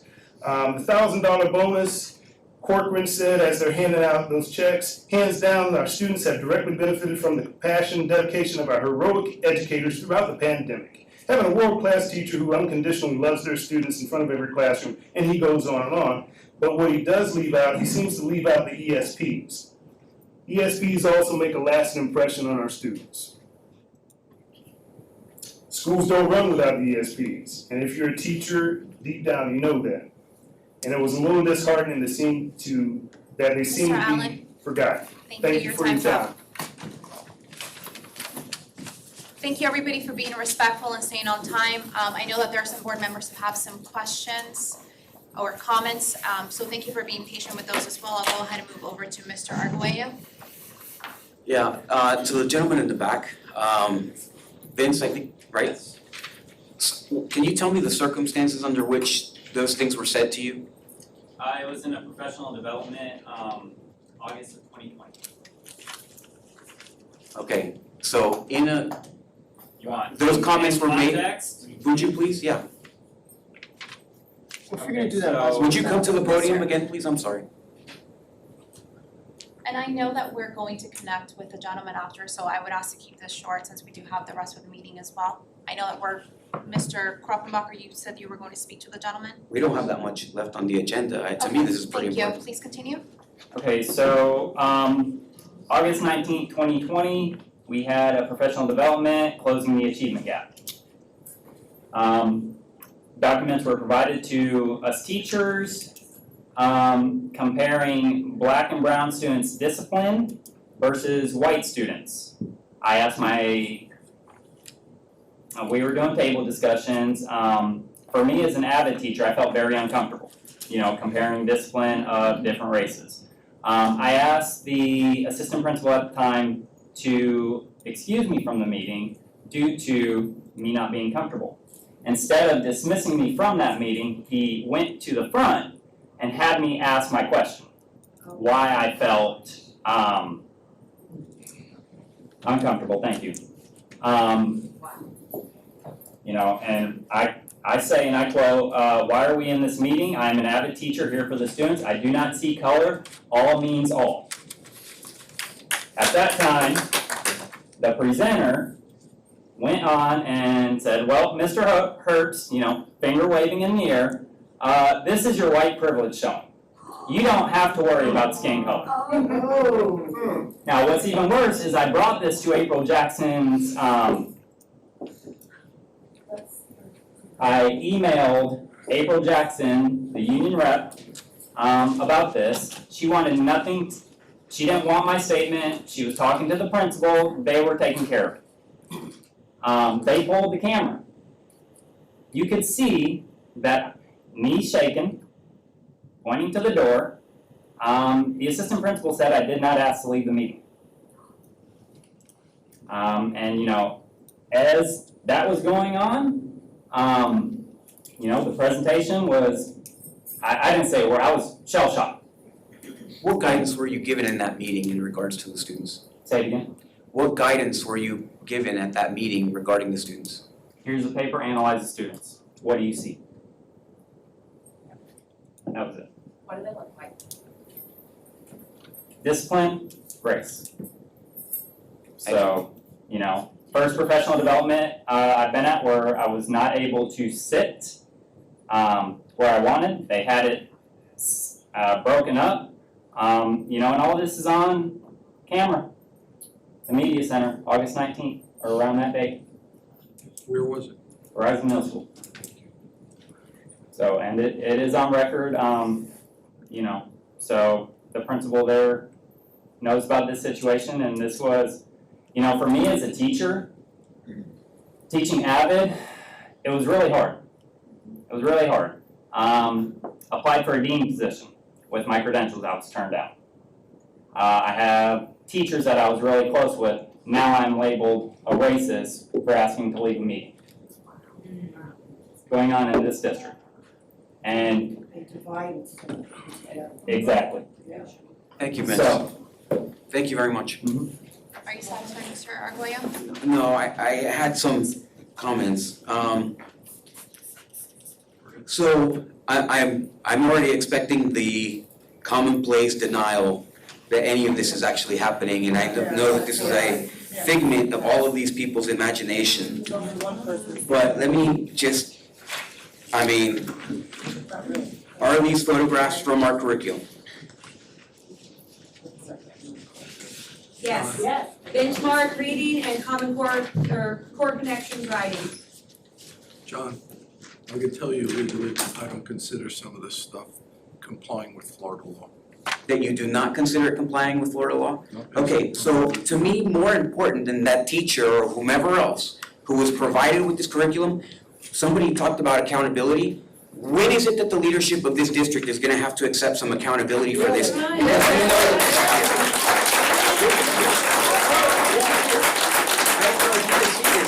that to me, that's pretty political. That's pretty political. This right here, this is pretty, you know what? There's a lot of investigations that are occurring here all at one time, and so far, I'm not hearing any result. Weeks and weeks go by, a whole bunch of investigations. I have like 3 investigations on me going on. I'm sure we'll get those before anything else. But you know what? I'm interested in knowing what's gonna happen here. When does somebody accept accountability? Know your voting rights. I mean, have you read this personal narrative? Yes. Okay, and is this okay? You're saying yes. It is not taking an opinion one way or the other. Is it okay? I'm just asking you if it's okay. Yes. Okay, so this is okay. So at some point, Hold on, at some Mr. point, we're Arguello, gonna. may I interrupt you for a second? 1 second, please. Guys, I think that we are all for public discourse, but we cannot have that discourse while we are having a meeting. That is the reason why we have public comments. I think we have been exceedingly respectful and kind to you as you made your comments, so I would ask that you please stay quiet while we are having our discussion here. Thank you so much for being respectful. Once in a while. You No need to problem, listen. we can absolutely project. You need to Thank listen you. to what's going on. We are. So. Thank you so much, I appreciate it. Thank you. So Mr. this is talking about Black Lives Matter. This is not math, this is not 2 + 2. Black Lives Matter is purely political, is it not? Yes. Is there any other, do they have any other objective besides politics? That is a student describing her. No, it's not. No, it's not. No, it's not. No, it's not. This says right here, I know how to read, okay? I know how to read. Personal narrative. What's the definition of a personal narrative? Someone's story. Right, okay. So this is not our student's personal narrative. This is a narrative provided to the student in a book. And it's talking about Black Lives Matter. So the publisher took a student from somewhere, okay, who was talking about an explicitly political situation, and now they're spreading it to all these students. What grade was this? Mr. Arguello, I would ask that you please have a conversation with the board. The public has already spoken. Thank you. Okay, well then, Dr. Pace, what grade is this? 5th grade. Okay, so if you're talking to a 5th grader about politics, and you mention Black Lives Matter to them, are they gonna understand the ramifications or the nature of Black Lives Matter as an organization? No. So what you're doing, this is promotion. This is straight up promotion. When I say no, this is straight, you know why? Because I built a career over 25 years in strategic communications, and this is exactly what you do to communicate a message that you don't want somebody to argue. You do it early and often. And if you're looking here too, I mean, this is political. Yeah. This is political. There's nothing intellectual about this. This is purely political. This is purely political. The Civil War, I get the intellectual conversation that you may have, but what is that intellectual conversation that you're gonna have? If you see this, what does this tell you? That is a professional conversation that I would be happy to share with you, Mr. Arguello. I think that everyone is wanting to. This is the. We are out of order. Mr. Arguello, please. Guys, we cannot have a meeting. We are having a meeting in the public, but at the moment, Mr. Arguello is having a conversation with Dr. Pace. That is why we have public comments. I am asking you, as a member of this community, to continue to be respectful so that we have proper public discourse. That is the reason we have a separate time for public comments. Thank you so much. Thank you. Mr. Arguello, Okay. do you have any further Yes, I questions? do. Okay, so Is it okay in this district to tell my son one thing, my son who has blonde hair and blue eyes one thing, and my son who has dark skin and curly hair another? Is that okay in this district? To tell them something different? Is it okay, I don't care how you wanna bring it out. Is it okay to tell them something different? Is it okay to? Every one of y'all should be ashamed of yourself, including you. Is it okay to tell them something different? Is it okay to discipline them differently? Is it okay to have different expectations of those two kids? We're gonna have high expectations for both of those individuals. Are they the same, is my question. Understand. I'm not understand, I don't wanna understand. Mr. Arguello, you are out of order. I'm not out of order, I'm asking a question, I want the question asked. Please speak kindly to Dr. Pace. Okay, then I want my question asked. I don't want a statement made, I want a question asked. I want a question answered. Is it okay to tell my two children something different? Each one of those things. Is it okay to treat them differently? Is it okay to discipline them differently? Is it okay to have different expectations of them? Equal is not always the right way to go, Mr. Arguello. Okay. Having high expectations, Dr. Pace, I want you to answer my question, yes or no. Is it appropriate to tell them different things or have lower I'm expectations? gonna repeat it again. Is it okay to have different expectations of my children? Is it okay to discipline them differently? Okay, so is that happening in this district? It is not okay to have different expectations. That is the point of all means all. And that we are going to do everything that we can to support each individual student having opportunity to be successful. But some of the students are gonna need more support, more time, more different resources than others. That's the nature of us as individuals. Thank you. Now, so does that mean that a black child or is that okay for a black child and a white child to be given referrals for different reasons? Or are they gonna be treated the same with discipline? They're gonna be treated the same with discipline, but they may be provided different levels of support or understanding or care, but the same levels of expectation for discipline. Everybody is expected to be in class on time, regardless of where you're from or who you're from. And again, What about disrespecting teachers? What about disrespecting teachers? every child is expected to be respectful to teachers. So, every child, regardless of their ethnicity or skin color, is gonna be treated the same when it comes to respecting their teachers or disrespecting the teachers. We're going to have the same expectation for respect, Mr. Arguello, but are we gonna interact with some students differently? Perhaps. Children are not, it's not one size fits all, Mr. Arguello. That is my That's point what you're in doing in the this. district right now, in my opinion. It's one One size size fits fits all. all, and the one size fits all is if you're white, it's this size, and if you're something else, it's this size. I respectfully disagree. Okay, well, let me ask you this, if you disagree, if you're telling me that that's not the vision, that's not what the district is doing, then when these parents come here with an example of something that is clearly that's the case, then what is the district going to do? The district is going to follow up to determine the source, the reason, and how it was used. Black Lives Matter is supplemental reading material sent home with students so that parents have the choice whether or not they want to read that with their students or not. It was not an assignment in the curriculum unit plan. And we have a procedure in place, Mr. Arguello, for any member of the community to ask for the review of any curricular item. And I have a team that's reviewing curricular items. But we have a commitment to present all sides to the story. And to understand that we serve a very diverse community with different experiences. Are you telling me this? So here's the thing, do you understand my predicament here as a parent? That I have one son who has blonde hair and blue eyes, and I have one son who has dark hair and curly skin. Do you understand the predicament that you're putting me in as a parent, personally? What I'm saying to you is that we're gonna have high expectations I'm for asking both you of if you the understand. boys. Let her finish her statement. No, Listen, okay, we're Why done. don't you? We cannot continue this conversation I'm asking if for we are an not answer gonna be, to my Mr. question. Arguello, you are out of order. I think that we have been kind to this point. We do not interrupt you, and I expect the same kindness to be extended to everyone. Mr. Arguello, I get that you're passionate about this, and I respect that, but we cannot interrupt Dr. Pace as she is speaking, especially when she is answering your questions. Well, here's the thing, an answer to my question won't be interrupted, but if we're making statements about what the philosophy is, then I'm not accepting that as an answer. I asked Dr. Pace if she understands that the predicament as as a father that puts me in, that some of my kids are expected to behave differently, they're expected to perform differently than my other kids. If Dr. Pace, and this is a yes or no question. No, sir, it's not. I apologize with all due respect. Madam Chair, could I give a But recommendation? what we are saying is that we have the same expectations for both of your sons and your daughters and every student in this district.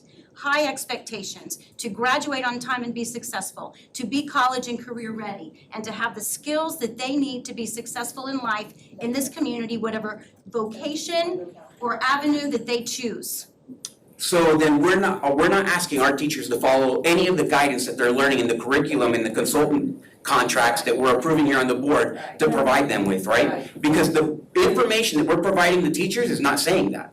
From what I've seen, the information that we're providing our teachers says the exact opposite of what you're saying. Okay, thank you, Mr. Arguello. I'm gonna go with Mr. Kroppenbacher and then Mr. Melendez. I know you have a comment as well. I've lived with this issue for 4 years. I dealt with the court order in Orange. I understand the passions, members of the board. This ball keeps getting bounced around at every meeting. May I suggest that we have a workshop and that we clearly present in dialogue regarding the topics to the board so everybody understands exactly what is transpiring and what is not. Saying that, if people have trouble with the curriculum of the book, they need to follow the process, and if they're not, let me finish. If they're not satisfied with the outcome, they appeal it to the board, okay? But throwing it up here at the first time, meaning it not going through the process, makes it very difficult. That's one. Two, it's why I wanted to speak with the men. When we hear this, it is, in my opinion, and Dr. Pace and I have talked about that, is the superintendent's responsibility to have it investigated and looked at and to review with me legally the outcome or have me do the investigation to determine is it crossing the line or is it not crossing the line, and to keep a record of that. We are doing a number of investigations, a number of getting closing. It's easy to say they're not closing when board members don't agree to meet it for a while, all right? You got multiple witnesses involved, so throwing out, I'm not a guy who throws out general statements. Let's be very specific here. We have been told over and over again, vignettes, some of which I have trouble with as a lawyer when I look at the way the law can be interpreted. I think ultimately it's the board's role. I think the board currently and the public is really uninformed about the totality of this and what is going on. It may be something may be occurring here, but don't brand the whole system. Let's first say what's happened, what is approved to happen? Does the process work for vetting it? All right? If it doesn't work, then fix the process. You follow me, and make sure you feel it right. You're the board, you can say. So I'm asking you as the lawyer and recommending that we have a workshop to thoroughly dialogue with this, and not a 1-hour workshop, but a workshop where it can really be talked about and understood. Yes, let's add that to new business so we can discuss when we can have that. Is that okay with the rest of the board? Thank you. I'm gonna go with Mr. Melendez. I know you have your light. Is this about the same issue? It's in response to what Frank just Okay, said. let me go ahead and recognize Mr. Melendez. He has been waiting a while. So I'll defer my follow-up comment to that for new business, but I did have a question, I think it was from Mr. Allen. When the ESP, well, I guess Dr. Pace probably knows as well, when an ESP substitutes into a classroom, because we understood that, is Mr. Allen still even here? I'm not looking. No. Okay, well, we do have someone from the union. I understand that we're short-staffed, right? And a teacher calls in sick, you can't find a substitute fast enough to get them to substitute. But when an ESP substitutes, do they get paid an additional amount for that? Or do they just constantly get their same rate no matter what? They even though they're get an substituting additional class? $20 for the day, regardless of whether they are substituting through, and this is my understanding, please correct me if I'm wrong. $20 a day if they are substituting as a teacher in class. They are also expected to stay afterwards and make sure they handle any type of bus duties And that sometimes exceeds their contract of when they are actually supposed to be off. They have kids to pick up just as well as teachers or anybody else. Yeah, and I don't wanna break any bargaining rules, so I guess we'll talk about that later, like, I don't know if $20 is sufficient, because if they are substituting, you're saving the district money from having to go out there and pay a substitute for that day. So I would even be in favor of, again, I have to be careful if I'm allowed to give my opinion or not. Please It's a don't. paid, okay, yeah, I'd rather not give my opinion because the attorney said no, I but understand. I think that's something that we can work with, I'll leave it at that. I know that they would accept anything that you guys would be willing to look at and give them. They work very, very hard, and I will tell you, as a teacher with 28 years' experience, they have saved my bacon and our students and taught them well in times of not only trouble or dire circumstances, like what we're having now with the shortage, but just an every day. And they are unheralded, in my opinion, and they really are the backbone and the glue. You can't run these schools without our support staff, whether they're in the office or in the classroom. And I thank you for your consideration. Thank you. Mr. Rick, will you have one final comment, please? Yeah, April, just here's one thing I understand that's happening in the district, okay, and as a union, maybe you know, is that we are hiring, we're basically taking subs or teachers or something, putting them in a spot, and then we're moving those teachers somewhere else after it's okayed by the state or something. It's kind of finagling what the numbers in terms of educators that we have per student or something. I don't want to finger point because I don't think it's fair to either side. But is that happening?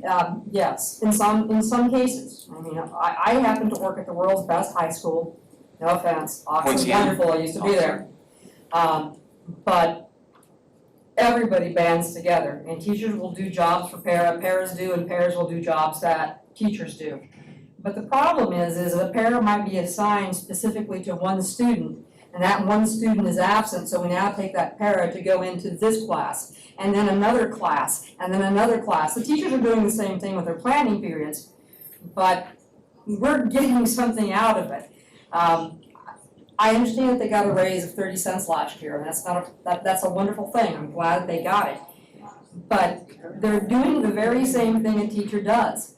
So why not give them, or at least listen to them asking for the money that we got for COVID? I mean, there's plenty of money there to actually give a supplement too. And we're not asking for permanent wages. We understand that would be in violation. We're not trying to do that.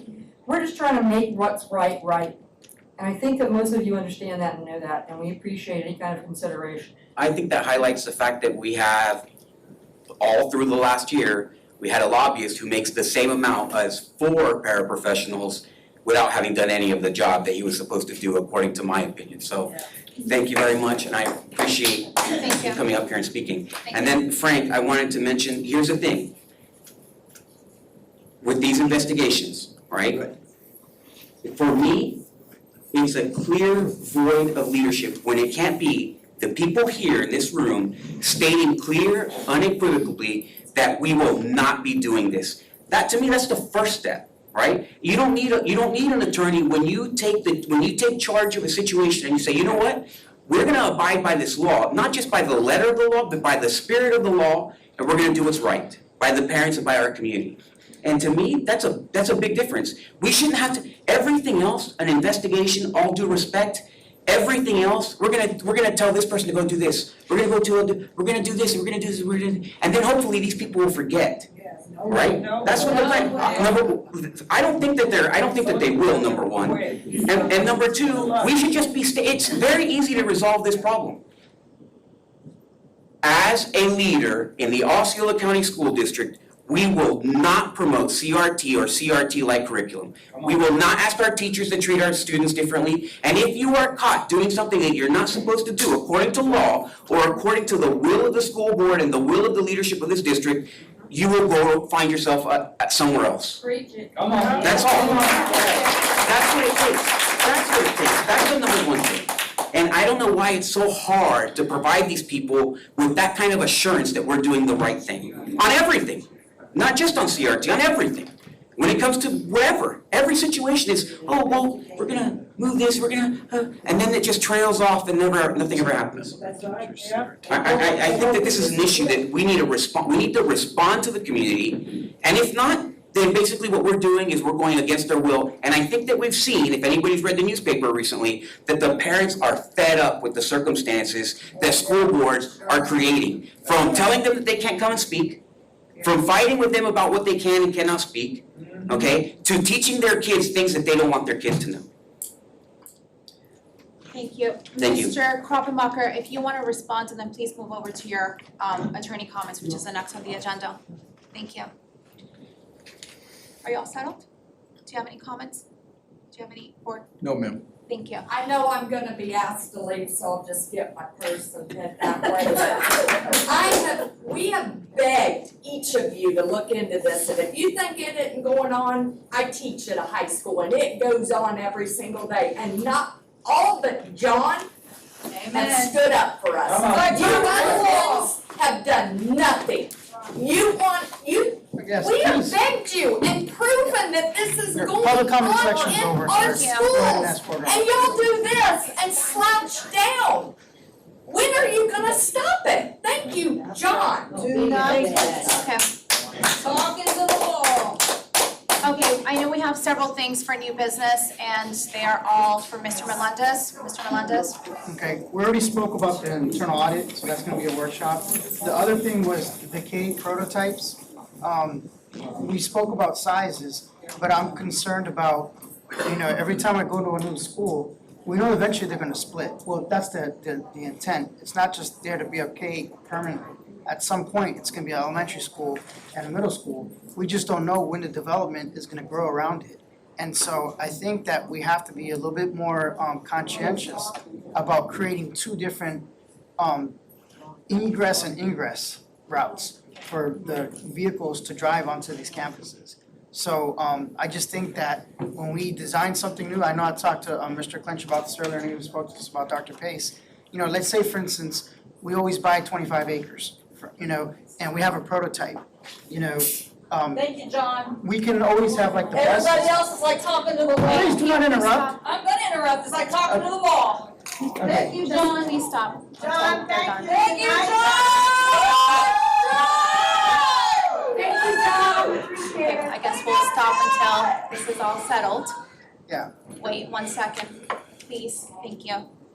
And I don't know what the perfect design looks like, but for instance, we talked about, I know at Michigan Avenue in St. Cloud Middle, it's nice that they share the cafeteria, we save some money that way.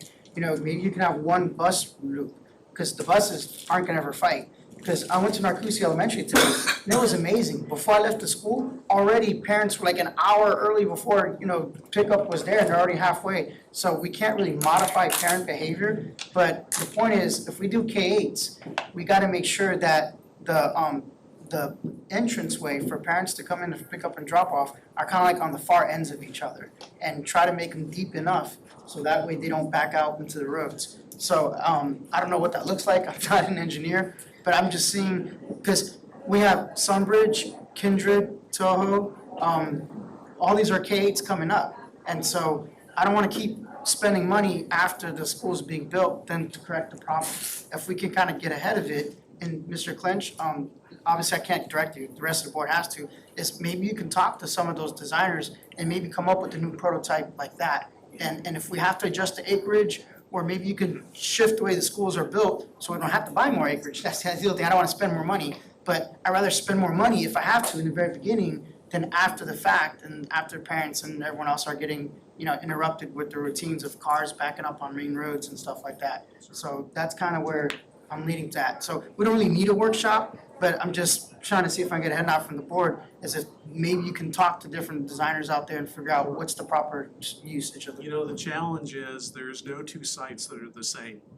They have different traffic flows, different conditions. We had a meeting today with the county to talk about the Sunbridge K-8, for example, and where we have 3 curb cuts. One is for the bus loop, the others are for the ingress, egress for the car loop. And we're fortunate for that particular situation because the site fronts 2 streets. Right. Sometimes the site only fronts 1 street. But in this particular case, it's a pretty good situation. However, we're still restricted to a 20-acre site. in getting those traffic flows to work with placing all the amenities on that site as well, and putting those in logical places where they will have that synergy with the school, you know, the athletic fields, you know, the parking.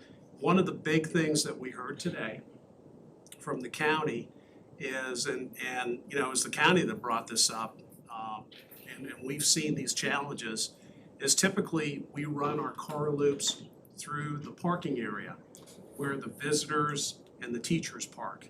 Now, in some instances, we've been able to create separate teacher parking areas, but the challenge is when, especially at dismissal, all the cars start queuing up very typically 2 hours before dismissal.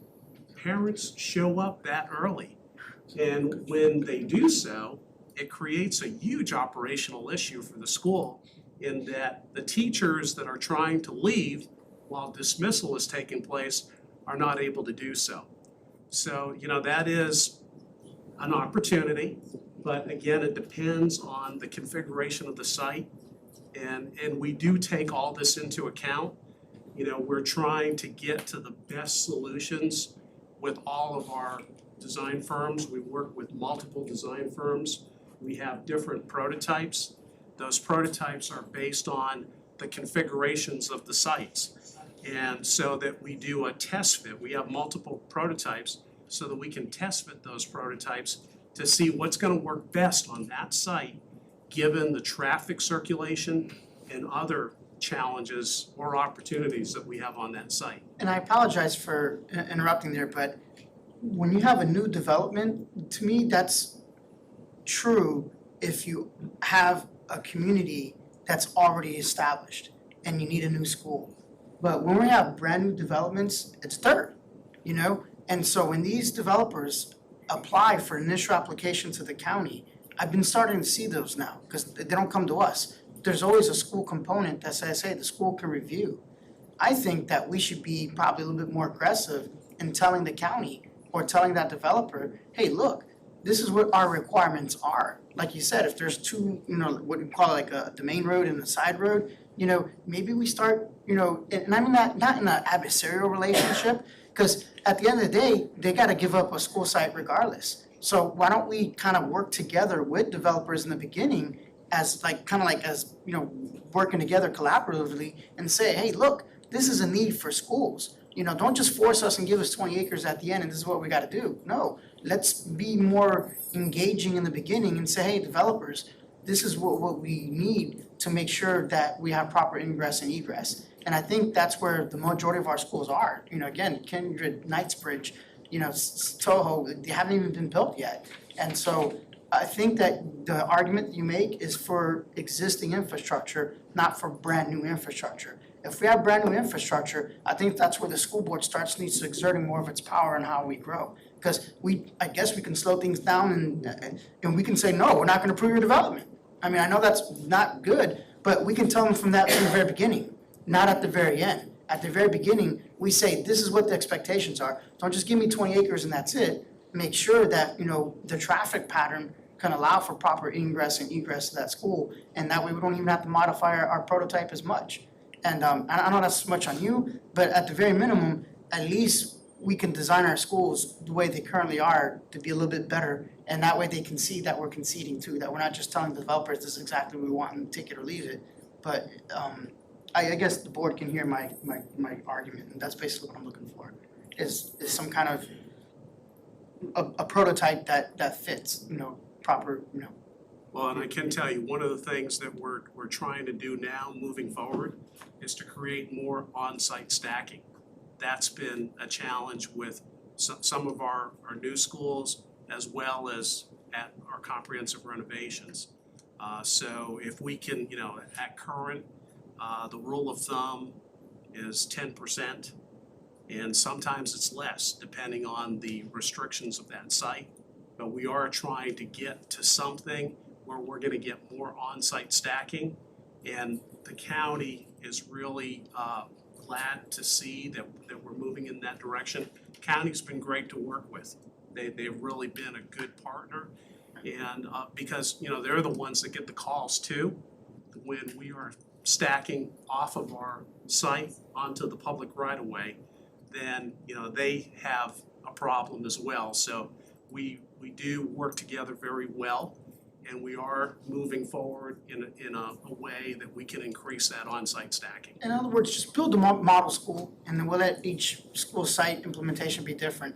But the point is, we should design what the perfect school looks like in the way that you get in and out of it. And then we'll worry about, on a case-by-case basis, working with the county, working with the developer.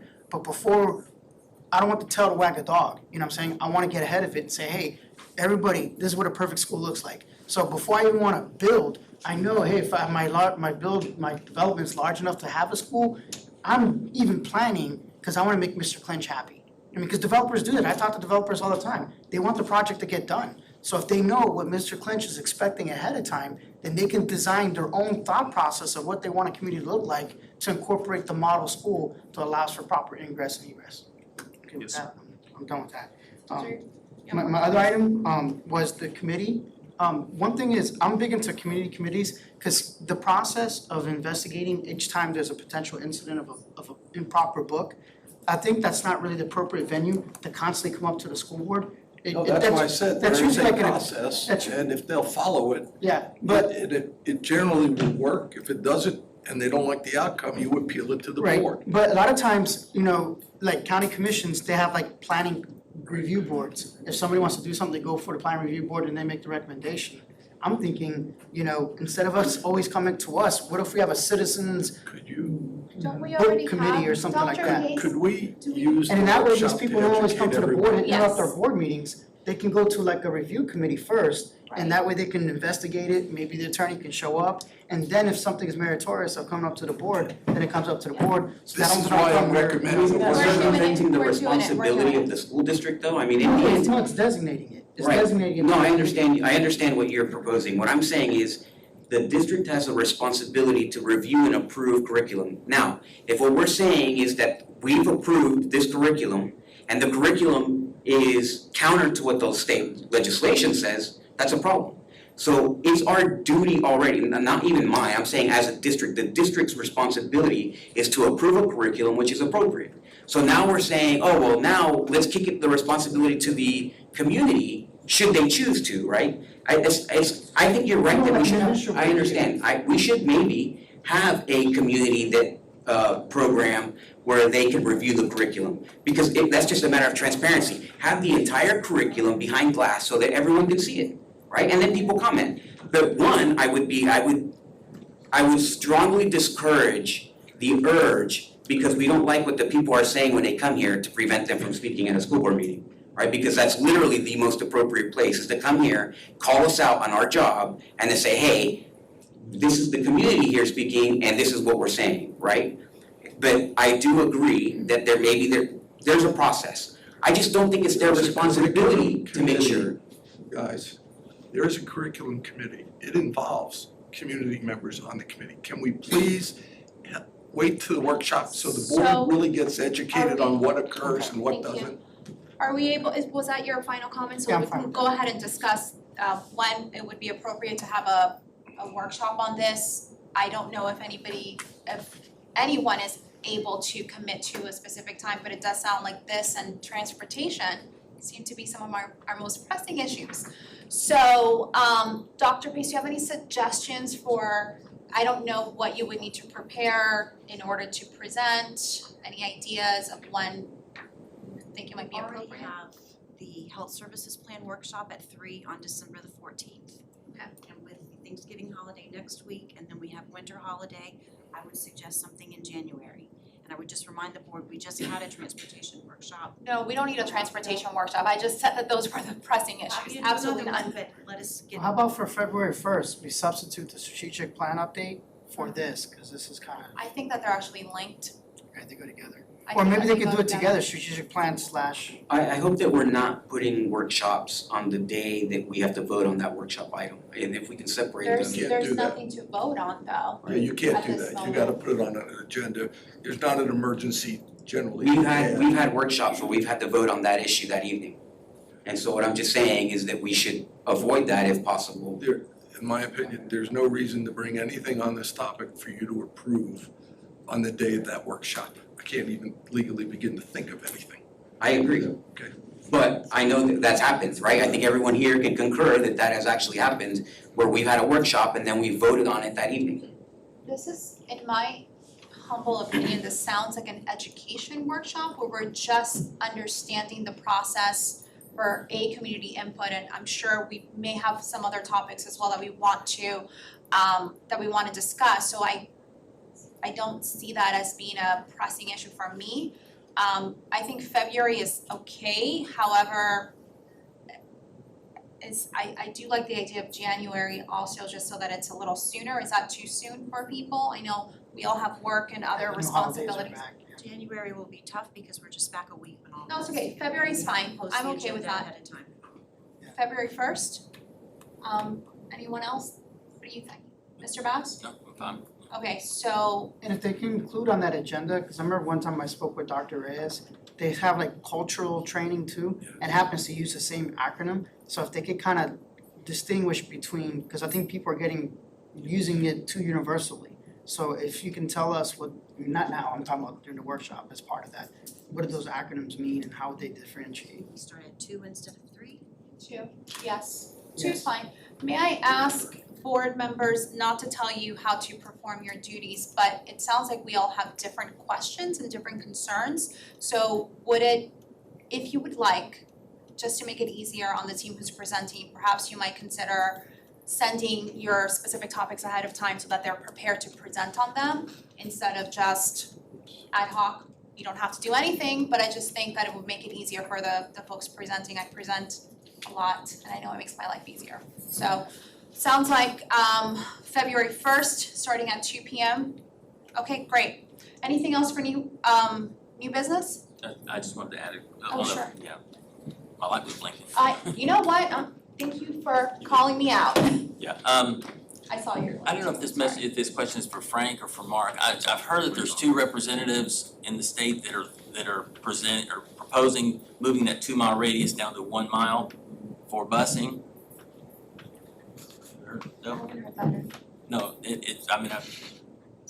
I don't know who the 2 representatives, I'll present it at the next meeting, but I was informed that they're wanting to move the 2-mile radius down to 1 mile, which would be kind of a double-edged sword, because it would be disastrous for busing, and you haven't heard anything about that? No? Randy? But that is such a monumental funding impact. Well, they did that. It's been proposed almost every legislative session, and I believe there is still talk about it as well, Mr. Shatera. We've been following it. That's correct. We continue to follow it, but we're also making sure that our lobby team knows the impact that would cause for our district. As well as the group that Arby's a past president of, they are continually lobbying against the senators to do that. It would double our cost. You would collapse the big urban I know, we just have districts. to keep an eye on it though, because you never know, stranger things have happened. Yeah. Anything else for new business? Okay, we do not have any unfinished business. I'll go ahead and do a roll call for board member comments, starting with Mr. Bass, I'm good, man, thank you. Mr. Arguello, None, thank you. Mr. Melendez. Yeah, one thing is, I know we spoke about truancy updates, and we talked about maybe doing that. If we can get an update later, Dr. Pace, just as an informational item, do we have any Committee new has policies? met, they're following up, and I'm supposed to have an update next week. I'll be sure to share with the board. Dr. Pace, any comments? Anyone else? Okay, thank you so much. Thank you for being patient with me. I call this meeting adjourned.